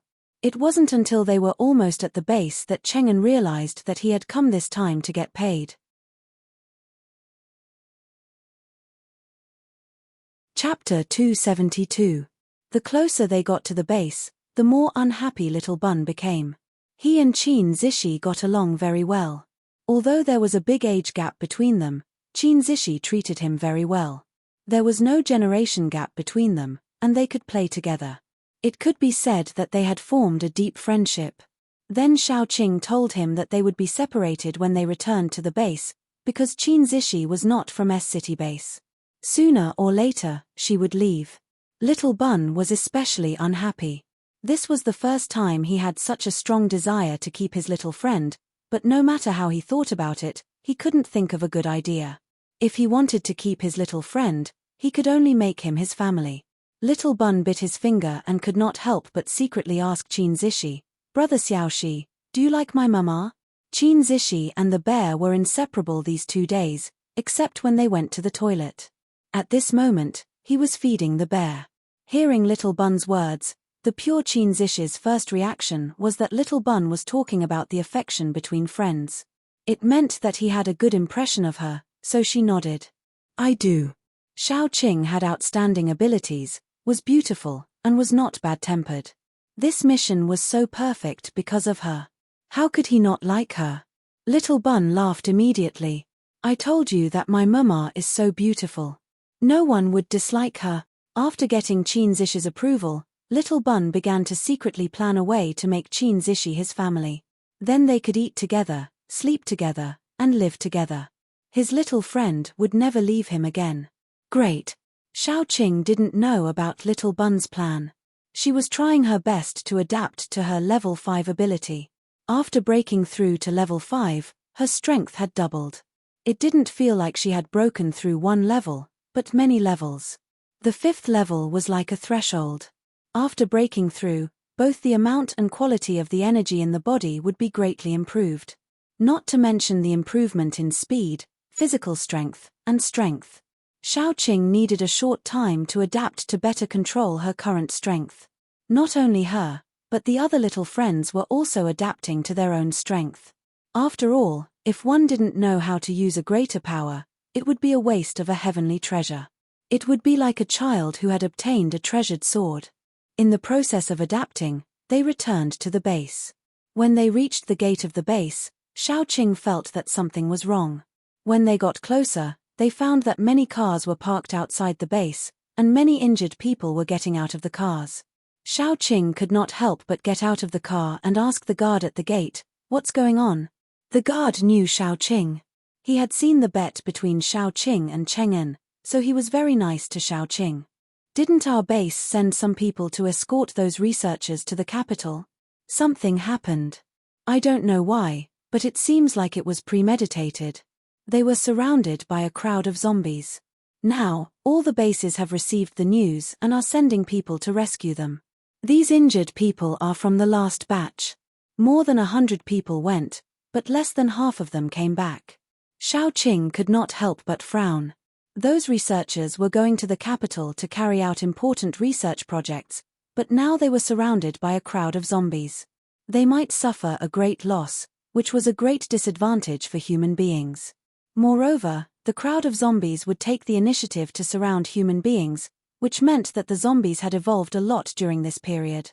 They might have a higher IQ and started to target human beings. Chapter 273. That was really bad news.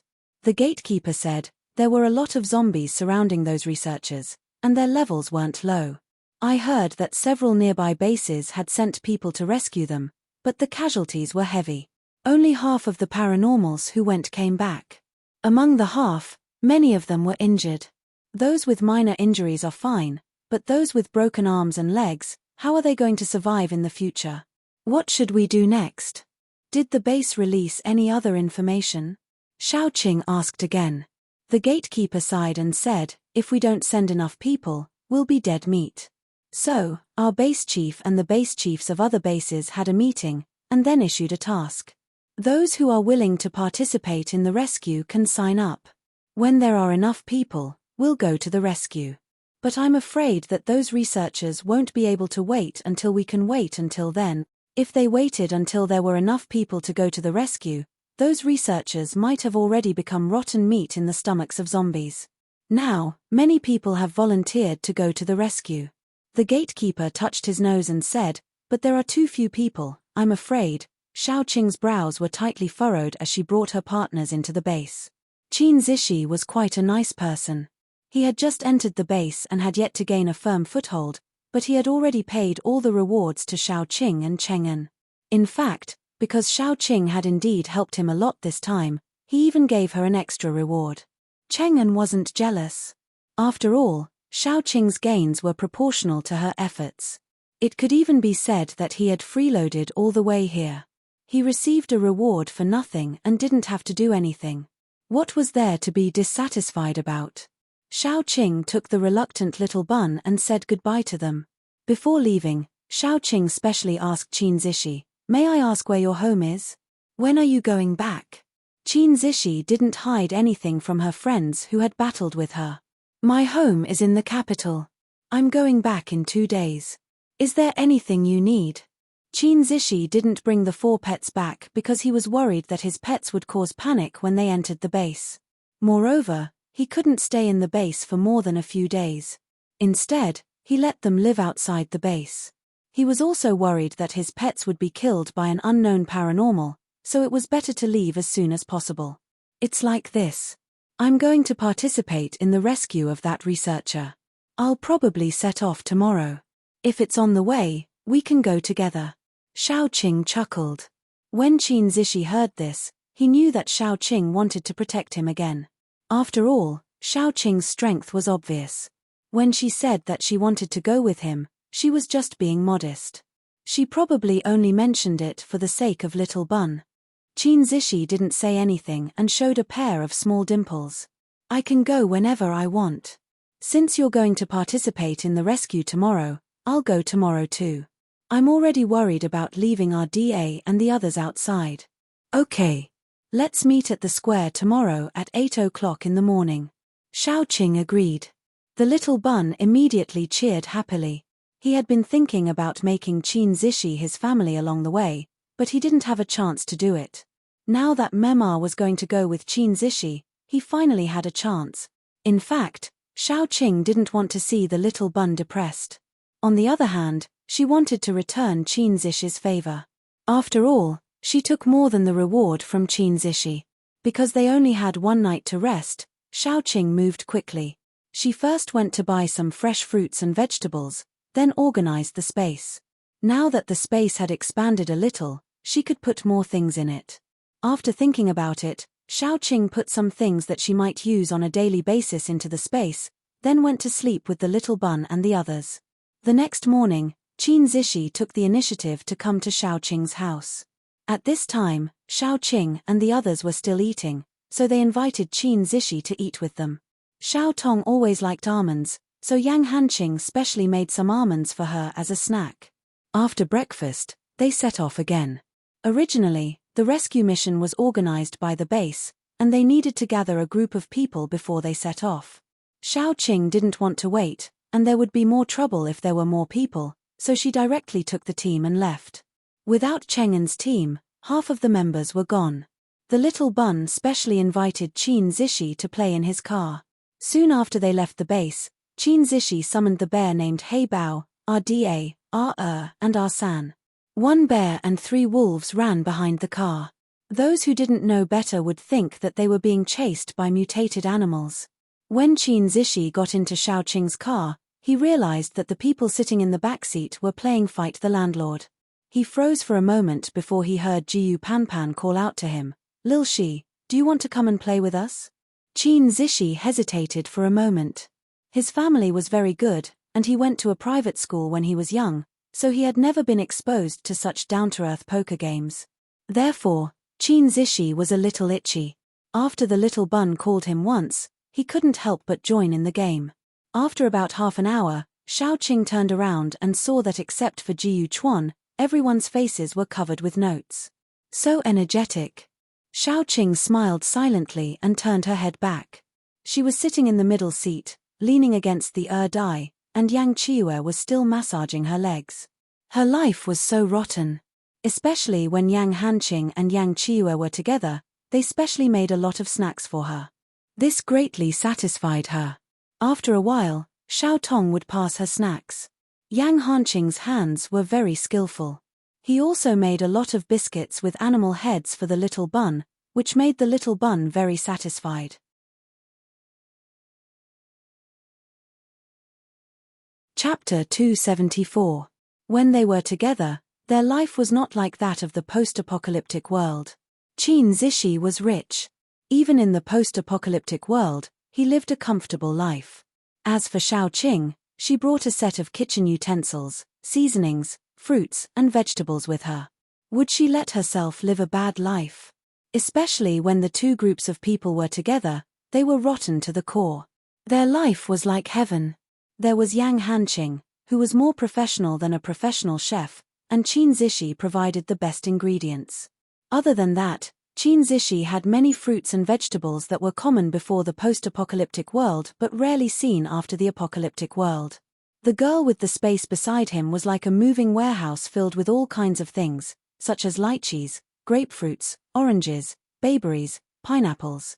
Qin Zishi had almost all of them in stock, not to mention vegetables and the like. At the beginning, Xiaoqing was unwilling to take advantage of Qin Zishi. After all, brothers had to settle accounts clearly. Moreover, she and Qin Zishi were just friends who had just met. Therefore, Xiaoqing bought all the fruits that her friends wanted to eat but did not have. Qin Zishi was angry about this.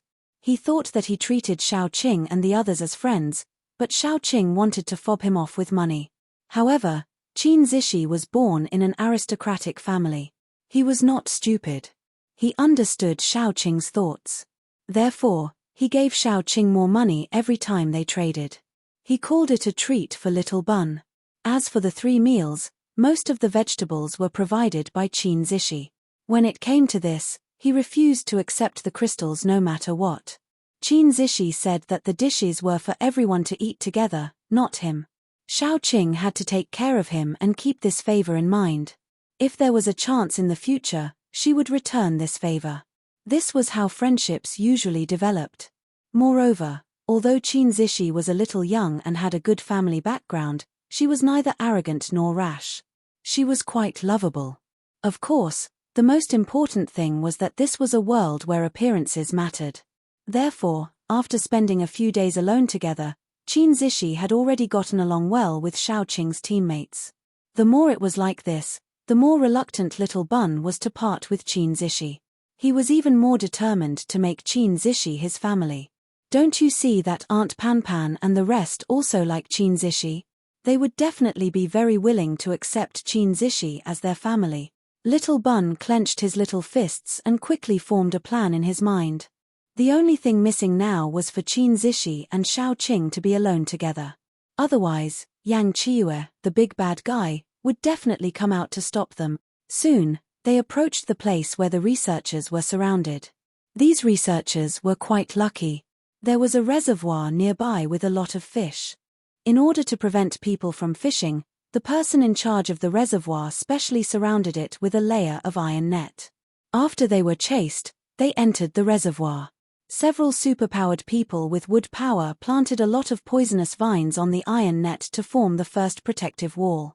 Some superpowered people with earth power also strengthened the house and built a second layer of earth wall to form the second protective wall. Therefore, relying on these two protective walls, they were not torn apart and eaten by the zombies for a while. However, if it went on like this, they would be drowned by the tide of zombies sooner or later without water and food, and their supplies would be constantly consumed by the tide of zombies. Everyone in the reservoir couldn't sleep at night. They sent out signals for help while thinking of all kinds of ways to disperse the zombie crowd.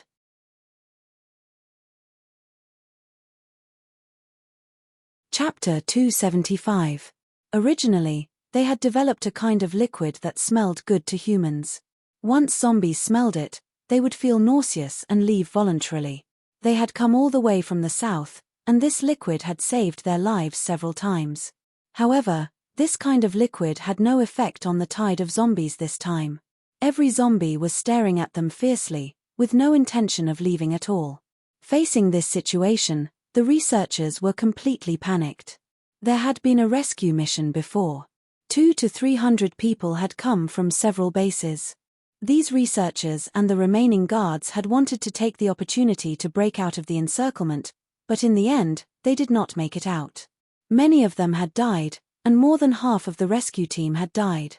What was more frightening was that they had found some very special zombies. These zombies had mixed in the tide of zombies. Judging from their appearance, they looked very much like humans. Only a part of them still retained the characteristics of zombies. Except for the fact that they couldn't speak, they looked no different from humans in terms of appearance. This made the rescue team even more panicked. Had zombies evolved to such a level? That was why those bases didn't dare to send a second wave of people to rescue them immediately.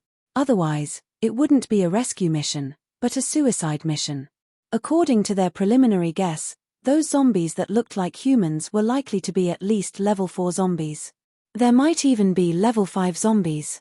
When Xiao Qing arrived with her people, she saw many people wandering around nearby. They should be the scouts from each base, who had come to observe the situation. When she arrived, Xiao Qing hadn't expected that there would be so many zombies here. Just looking at the sea of corpses and moving heads, it was already very scary. The rotten smell of the zombies gathered together could be carried for 3 miles with the wind. Even if they were far away, it was still nauseating. Not far from the reservoir, there was an observation point set up by the bases. Xiao Qing led her people there. Before she arrived, Xiao Qing said, "Since we've come all the way here, it's time to part ways. I wish you a safe trip and return to the capital soon." Qin Zishi was very calm. "Who said I'm leaving? If I'm leaving, I'll take those researchers with me." He must have thought about this for a long time, or he wouldn't have said it so calmly. As soon as Qin Zishi spoke, the girl with no space beside him immediately said, "Young master, it's too dangerous here. You'd better go home." Xiao Qing also said, "She's right. You should go home first. You can't change the current situation on your own. If you stay here for too long, your family will definitely be worried." Qin Zishi's expression was very serious. Her chubby little face was scrunched up into a ball. "I decided to stay after careful consideration. You don't have to persuade me, especially you, Sister Qing. You're already staying, So why do you have to ask me to leave? There were 2 reasons why he didn't leave.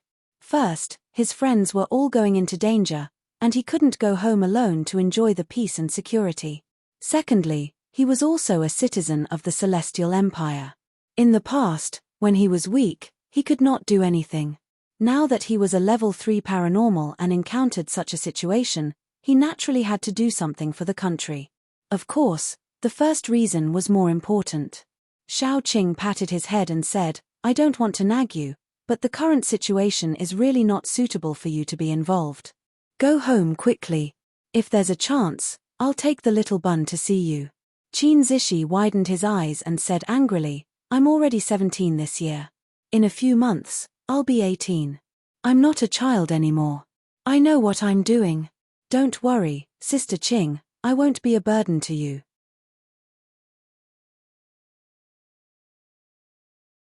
Chapter 276. Xiao Qing didn't want him to stay at all. This kid always claimed that he was almost 18 years old, but in fact, he was only 16 years old. His nominal age was 17, and he hadn't experienced much. It was too dangerous for him to get involved. Qin Zishi had a stubborn temper and refused to leave no matter what. Hence, they were in a deadlock, and Xiao Qing had no choice but to take him to the observation point to settle him down. The staff stationed in S City base in the observation point was having a headache. When he saw Xiao Qing and others come in, he quickly asked, Has the rescue team sent by the base arrived? Xiao Qing shook her head, the base is still recruiting people. They shouldn't be here for a while. We came here spontaneously. What's the situation now? The man's eyes darkened and he was a little disappointed, but he still forced himself to be spirited and said, I've contacted the people inside. They can still hold on for a few days, but there's not much food left. After all, when they came out, they didn't bring much food, only enough to reach the capital. When they were besieged before, they lost part of it. Now there's less than a day's worth of food left. We're trying to find a way to transport the food in. With food, they should be able to hold on for 2 more days. As long as they can hold on for a few more days, they may be able to hold on until the base's rescue. But our food can't be sent in. Those zombies prevent anyone who tries to get close. We once tried to let people with space power sneak in with food. As a result, a high-level mutant zombie jumped out. Even the space power man couldn't come out alive. Another staff member added with a wry smile. Xiao Qing frowned and asked in a low voice, So now, is there any food? Yes. The staff member lifted the tarpaulin. There were all kinds of dry food under it. Although the dry food was not delicious, it could fill the stomach and save the lives of the people inside. Let me try. Xiao Qing thought for a long time and then said. Her physique was different. Although at the beginning, she had felt endless distress because of this physique, later, she felt more and more that her zombie-like physique had great benefits. For example, now she wouldn't be attacked by zombies, so she could bring in all the food. The staff member was stunned and hesitated. After all, he didn't know Xiao Qing's identity. What if she ran away with the food? This was the first reason. The second reason was that if Xiao Qing was not strong enough and died in the zombie crowd, wouldn't they lose a lot of food? He didn't want Xiao Qing to die in vain. Xiao Qing just showed the badge of a paranormal in the S-City survivor base and said, I have a special ability that can make the zombies not attack me for a short time. Let me have a try.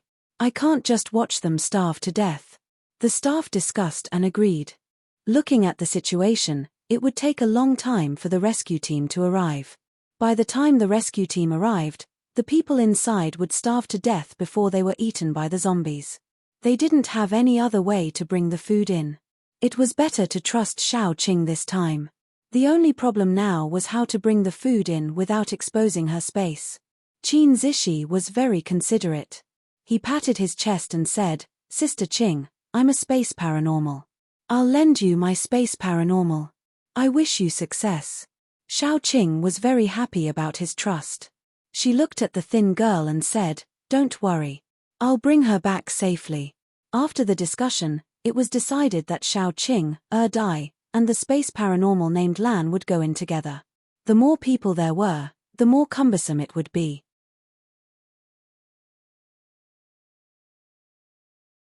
Chapter 277. As for Dai, as a zombie, he would not be attacked and could even help them. After confirming the people going in, Lan put all the food into her space and was carried by Xiaoqing. After all, she was only a little stronger than ordinary people, but she did not have any other ability to protect herself. Once she entered the zombie crowd and was separated from Xiaoqing, she would die. Therefore, Xiaoqing directly carried Lan on his back. She was going to let Dai carry her, but Dai, who was always obedient, suddenly lost his temper and refused to touch Lan, making the scene very awkward. Xiaoqing had no choice but to carry Alan on his back. Due to the lack of time, Xiaoqing only told a few men to take good care of Little Bun and the others, and then resolutely entered the zombie crowd. When approaching the zombie crowd, Lan was a little scared and her body tightened. Soon, she found a very strange thing. All the zombies acted as if they did not see them. Occasionally, one or two zombies would turn around and stare at her, and when they approached, Dai would glare at them and run away. Lan was stunned. Since the end of the world, she had never seen such a scene. People were afraid of zombies, but zombies were not afraid of people. The deeper they went, the more zombies there were. Many zombies smelled the scent of living people and turned their heads towards Lan. Dai immediately bared his big white teeth and stared at those zombies fiercely. Dai was close to the high level of level 3. Although there were many level 3 zombies in this zombie crowd, Dai was born with a fierce aura. Ordinary zombies would avoid him when they saw him. Moreover, Xiaoqing was at level 5, so no zombies would dare to come over. However, the deeper they went, the more Xiaoqing found that something was wrong. Although most of the zombies in the zombie crowd were at level 3, and some were at level 2. There were no level 1 zombies at all, but this zombie crowd should not have almost wiped out the rescue teams of the major bases. Then there was only one explanation. There were higher level zombies hiding in the zombie crowd. Xiaoqing observed carefully and soon saw a little girl standing in the zombie crowd not far away. The little girl looked to be about 8 or 9 years old. She had a head of long black hair that was draped over her shoulders. She was wearing a pink princess dress that was a little dirty. She was also holding a teddy bear in her arms. The bear should have been brown, but because it was stained with too much dust and blood, it had turned dark black. At a glance, it looked more like an ordinary little girl who had been separated from her family. However, when the little girl raised her face, Xiaoqing realized that her face was very delicate and pretty. It was round and chubby with a tinge of pink. However, there were only holes left in her eyes. In the black holes, 2 glass-like eyes were burning with a layer of flames. Only this could let others know that she was not a living person. The little girl seemed to have felt Xiaoqing's gaze. She grinned and showed her jagged teeth. She was very fierce, and her strength was very high. Xiaoqing could not help but take a deep breath. Was this the mastermind of this zombie crowd? If so, this zombie crowd would be very dangerous. Zombies at this level should have high intelligence, and they led so many zombies. It was definitely not easy to deal with them. Just when Xiaoqing was deep in thought, the zombie had disappeared. She frowned and continued to move forward. Soon, she saw a second zombie that was different from the others. That zombie was an adult man. He was dressed like a white-collar worker and wore a pair of glasses. He looked more like a living person than the little girl zombie.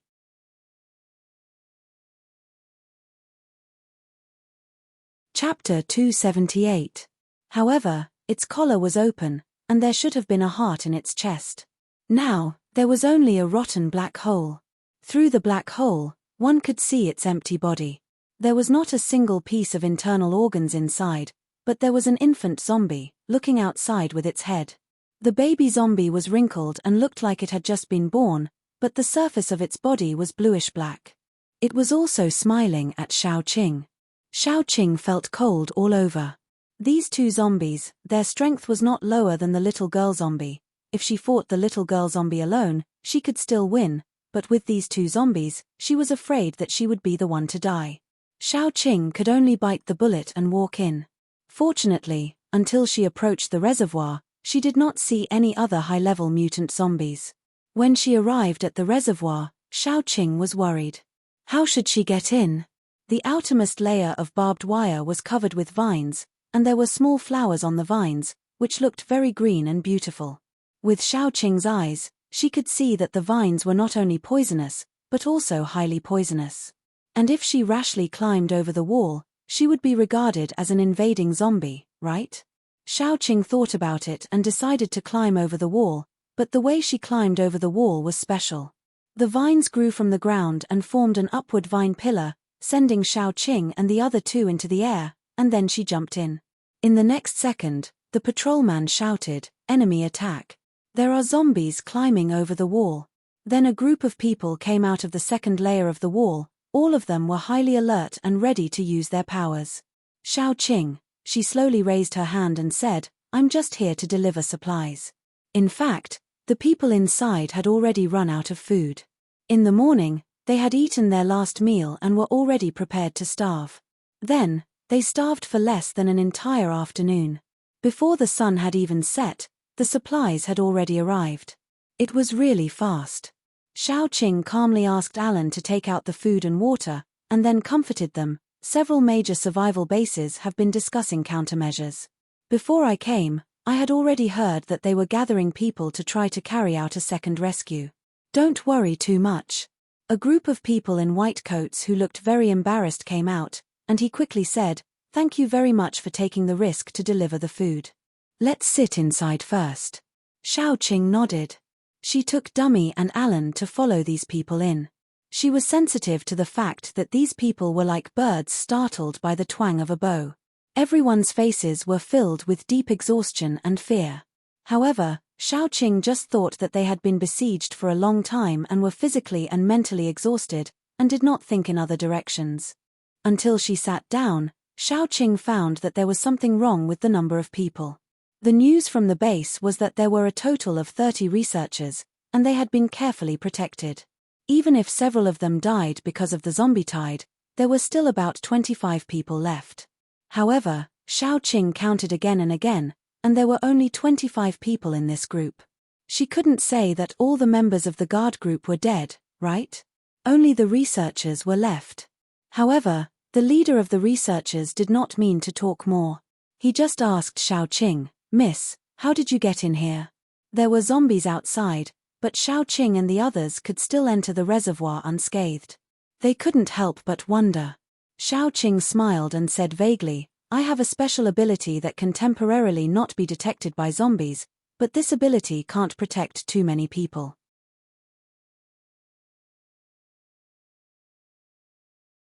Chapter 279. It was not that Xiaoqing was too vigilant, but it was the end of the world. Even in peacetime, there was a saying that one should not reveal their wealth, not to mention the end of the world. There were so many people sitting here, and no one knew what they were thinking. Moreover, her and Dai's identities must not be exposed. After Xiaoqing finished speaking, a few people's eyes revealed a strange light. They looked at Xiaoqing with a strange, eager, and indescribable feeling. Xiaoqing felt uncomfortable being stared at. The researcher who spoke first quickly glared at those people and said, "It's almost dark now. You must be tired from delivering the supplies. Why don't you take a rest first? Someone will keep watch at night, so you don't need to worry. You should rest well." Xiaoqing felt a little strange, but she didn't say much. She took Lan and Dai to rest. She saw clearly that the person with the highest status in this group should be the one sitting in the center. He was older, with wrinkles on his face, and looked a little old-fashioned. The one who kept talking should be his assistant. However, Xiaoqing was too lazy to ask too much. She took Dai and Lan to rest. A paranormal took them to a room and said coldly, "Don't come out at night if there's nothing wrong. It's dangerous outside." Then he left. There was a feeling of something wrong everywhere. Xiaoqing didn't want to think more, but she couldn't help thinking more than usual. After the three of them stayed in the room for a while, someone brought in some hot dry food. They had been trapped for a long time, and someone brought them food. They should be more energetic.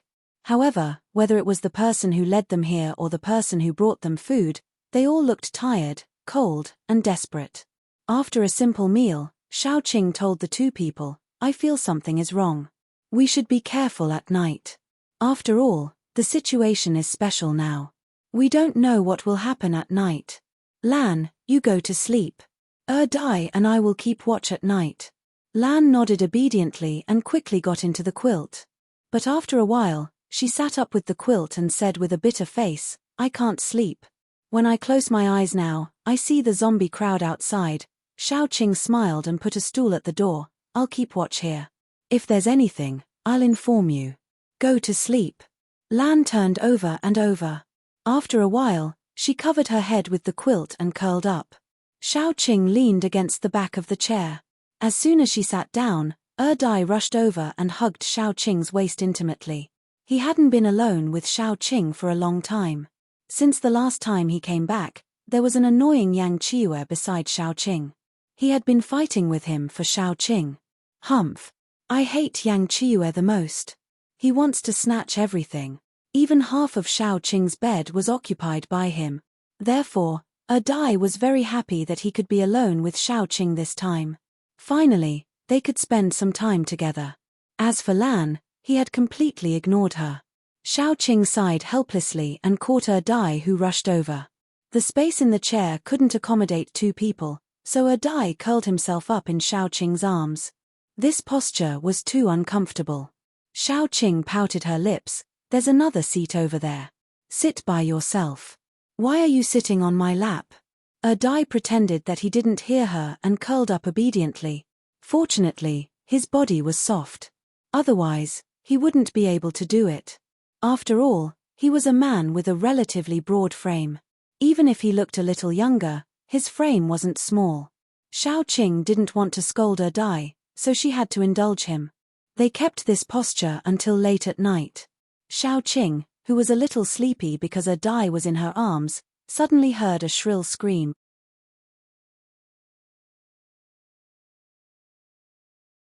Chapter 280.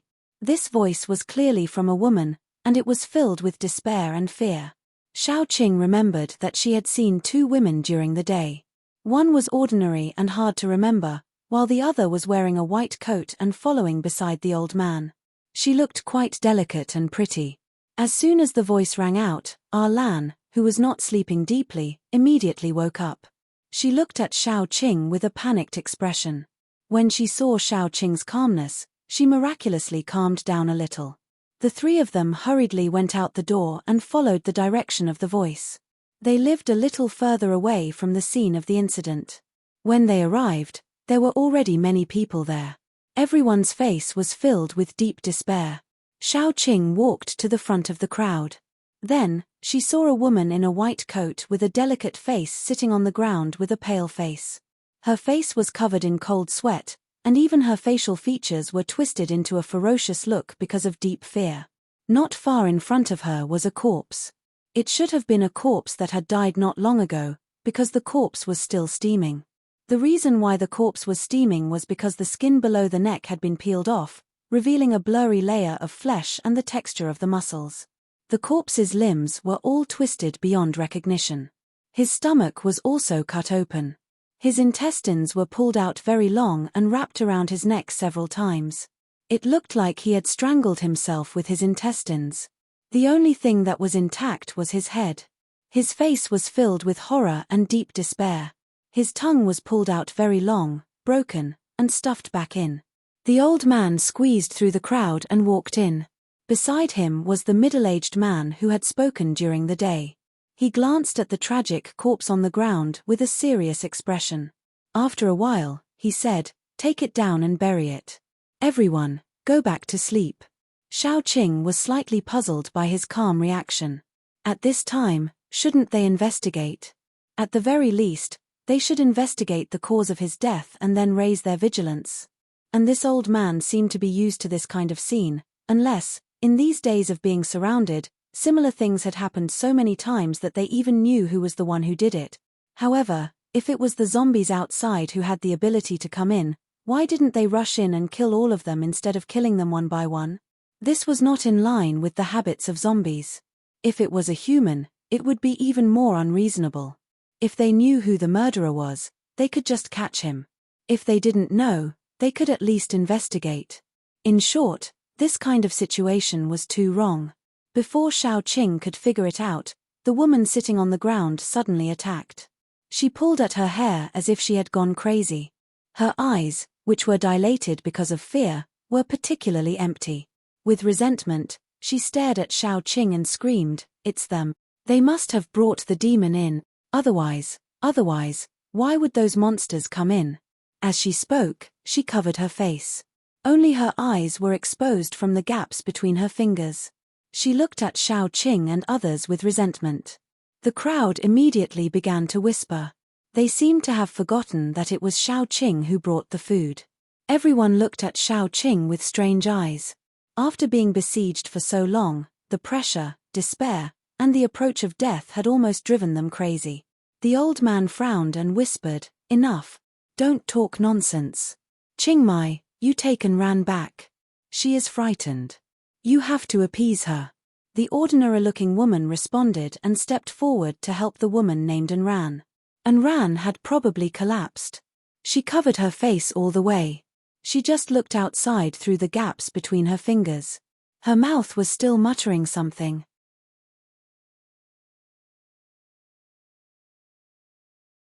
Chapter 281. When she passed by, Xiao Qing could hear what she was saying. Enran was muttering, "They came to collect the debt. None of them can escape. None of them can escape." Xiao Qing couldn't help but feel goosebumps all over her body. She only felt that everything here was strange. These people seemed to know the truth, but it also seemed that no one knew. They were already in despair, already crazy, already on the verge of collapse. The old man walked over. He seemed to want to smile, but because he had always maintained a cold expression, it made his smile look especially awkward. It was like a fake smile. "I'm sorry. You guys should go back and rest. It's almost dawn." Arlan seemed to want to ask something, but Xiao Qing grabbed her hand and said, "Old mister, you too, will go back first." He looked at Dai and then left with the middle-aged man. Xiao Qing also went back with Dai and Arlan. At this moment, it was already 3 o'clock in the morning. It was the most sleepy time of the day, but the three people were not sleepy at all. As soon as they returned to the room, Arlan couldn't help but ask Xiao Qing, "Why didn't anyone check it? Why do they all seem to be used to it? Why is the whole thing so weird?" Xiao Qing patted Arlan on the shoulder. There were a lot of guesses that she couldn't tell her, so she just said, "The situation is special now. What we have to do is to wait quietly and wait for rescue. There are some things that the more you don't know, the safer it is. You go back to sleep, it's almost dawn." Arlan's shoulders softened, and she sat on the bed, but she didn't sleep. She just curled herself into a ball. Xiao Qing sighed. She had a terrible headache. She led Dai and stood in front of the window, her mind in a mess. Since she couldn't fall asleep now, Xiao Qing thought about the whole thing from beginning to end. The more she thought about it, the more she felt that something was wrong. In the end, she was too lazy to think about it. She leaned her head on Dai's shoulder and began to think about leaving. The rescue team should arrive in a few days. After completing this task, she wanted to bring Dai and the others to the south. The climate in the south was mild and suitable for the growth of plants. She wanted to travel there and look for high-level mutated plants to fill the gap in her hands. The next day, those people returned to normal. Although they still looked very dispirited and hopeless, they were much better than last night. When Xiao Qing was eating, she also looked around, but she didn't see Enran, nor did she see Qing Mai. Presumably, she hadn't recovered yet, so it was inconvenient for her to come out and eat. The whole day passed in a daze. At night, as Xiao Qing expected, another person died. This time, the one who died was a little older. His death was particularly tragic. His body was hung on a tree, and his internal organs and other things were hanging outside. What was even worse was that his two eyes were dug out and stuck on a branch next to him. The atmosphere of despair surrounding the people became more intense. Everyone seemed to be lingering with death. Xiao Qing couldn't help but frown every time she saw it. In the blink of an eye, Xiao Qing lived here for 3 days and witnessed 3 tragedies. After these 3 tragedies were summarized by Xiao Qing, she found the following similarities. First, the deceased were all researchers. Everyone was wearing a white coat. Second, they all died very miserably. They were all tortured to death. Although there were many doubts, Xiaoqing couldn't figure out who the homicidal maniac was. It wasn't until the fourth day that the news came in that the rescue team had assembled and was about to come. Even if such good news came, these survivors were not very excited because of it. However, the zombies seemed to know that the rescue team would arrive soon and finally launched a general attack.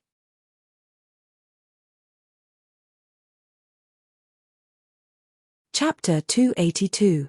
The zombies were going to attack the reservoir. As soon as the news came back from the patrol team, everyone entered a state of readiness. Don't look at the number of people left here. There were not many, but many of them were researchers without the strength to truss a chicken. Many of them had no abilities. Even if they had abilities, most of them were brain mutations. For example, making their memory better. They had no fighting power at all. Therefore, the heavy responsibility was shouldered by the remaining guards. Everywhere was filled with the gloomy atmosphere of a coming storm. Xiaoqing walked around in a circle. Everyone was preparing for war. Only Enran was not. She was crazy. Every day, she would sit by the window, holding a small flower, staring blankly at the sky. Sometimes, she would look at the earth wall and murmur a sentence or two. Qing Mai was also a person with abilities. In order to prepare for war, she was not by Enran's side. Xiaoqing stopped by the window and could not help but look at Enran. Enran looked at Xiaoqing with a pair of dark eyes. After a long while, he said, "It's all retribution." Xiaoqing frowned slightly. She always felt that Enran also knew a lot. She lowered her voice and asked, "The murderer, who is it?" It's the devil."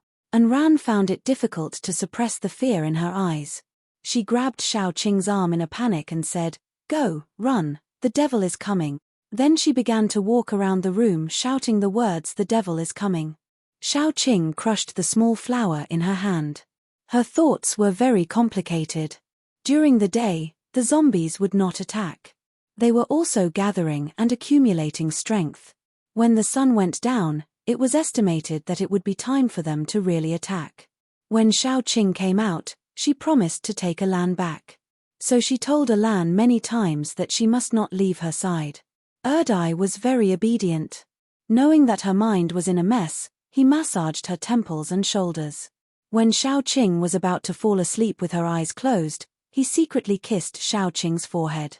Finally, at night, the attack of the zombies was about to begin. These people, compared to the zombies outside, were simply pitiful. They had already sent out a distress signal. As long as they could hold on until the reinforcements arrived, there would still be a chance. Xiaoqing was now worried that Yang Hanqing and the others would barge in. After all, she was still inside. If they were impulsive and really rushed in, it would be bad. At that time, no matter what kind of damage there would be, it was not something Xiaoqing wanted to see. Now, she could only pray that Yang Hanqing and the others would listen to her and obediently join the reinforcements. As soon as the sun went down, the zombies began to attack. They destroyed the first defense. Xiaoqing took Erdai and Elan to join the rest of the people. They saw with their own eyes how the zombies destroyed the first defense wall. It was completely pushed down by violence. But there was a problem. They obviously had the ability to push down the defense wall. Why did they just surround and not attack? However, at this point, no matter how many doubts there were, they could only put aside for the time being. The old man organized the rest of the researchers and began to retreat in an orderly manner. The second defense wall could not last long. They had to retreat into the house and rely on the building to fight with the zombies. They retreated into a large warehouse. They did not know what it used to be used to store things. Anyway, it was very empty now, and the ground was covered with dust. As soon as they came in, they sealed the door first, hoping to hold on for a while. Soon, the zombies broke the second defense wall. They could even hear the zombies' claws constantly scratching the wall.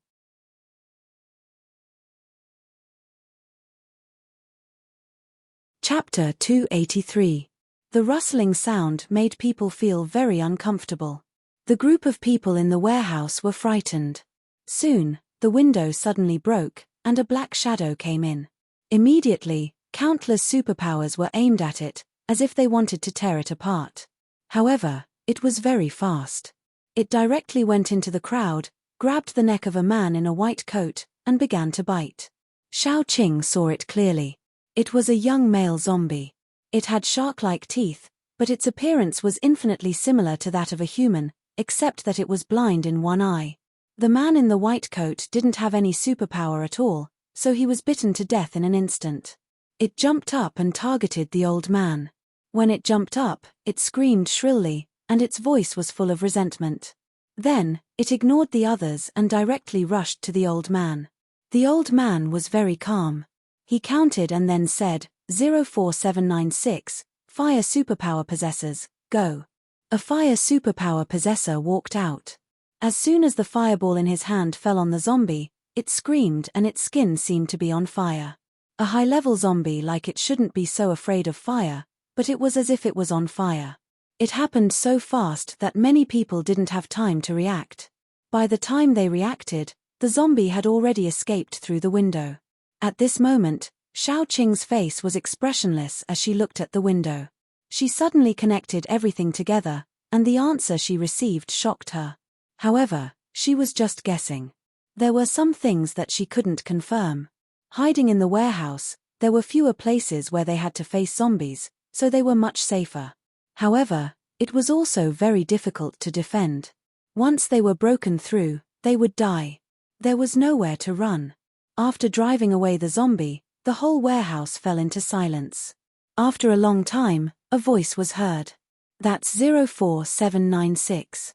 The old man suddenly raised his head and looked at the speaker. Then, his face changed. Yin Yi, now is not the time for you to talk nonsense. The man named Yin Yi was a very thin young man wearing glasses. He looked weak, and his face was very pale. However, his words were very cold. I tried to persuade you many times, but you didn't listen. Now, it's all karma. Liu Dong, believe it or not, if the warehouse is broken, you will be the last one to die, because they don't want you to die.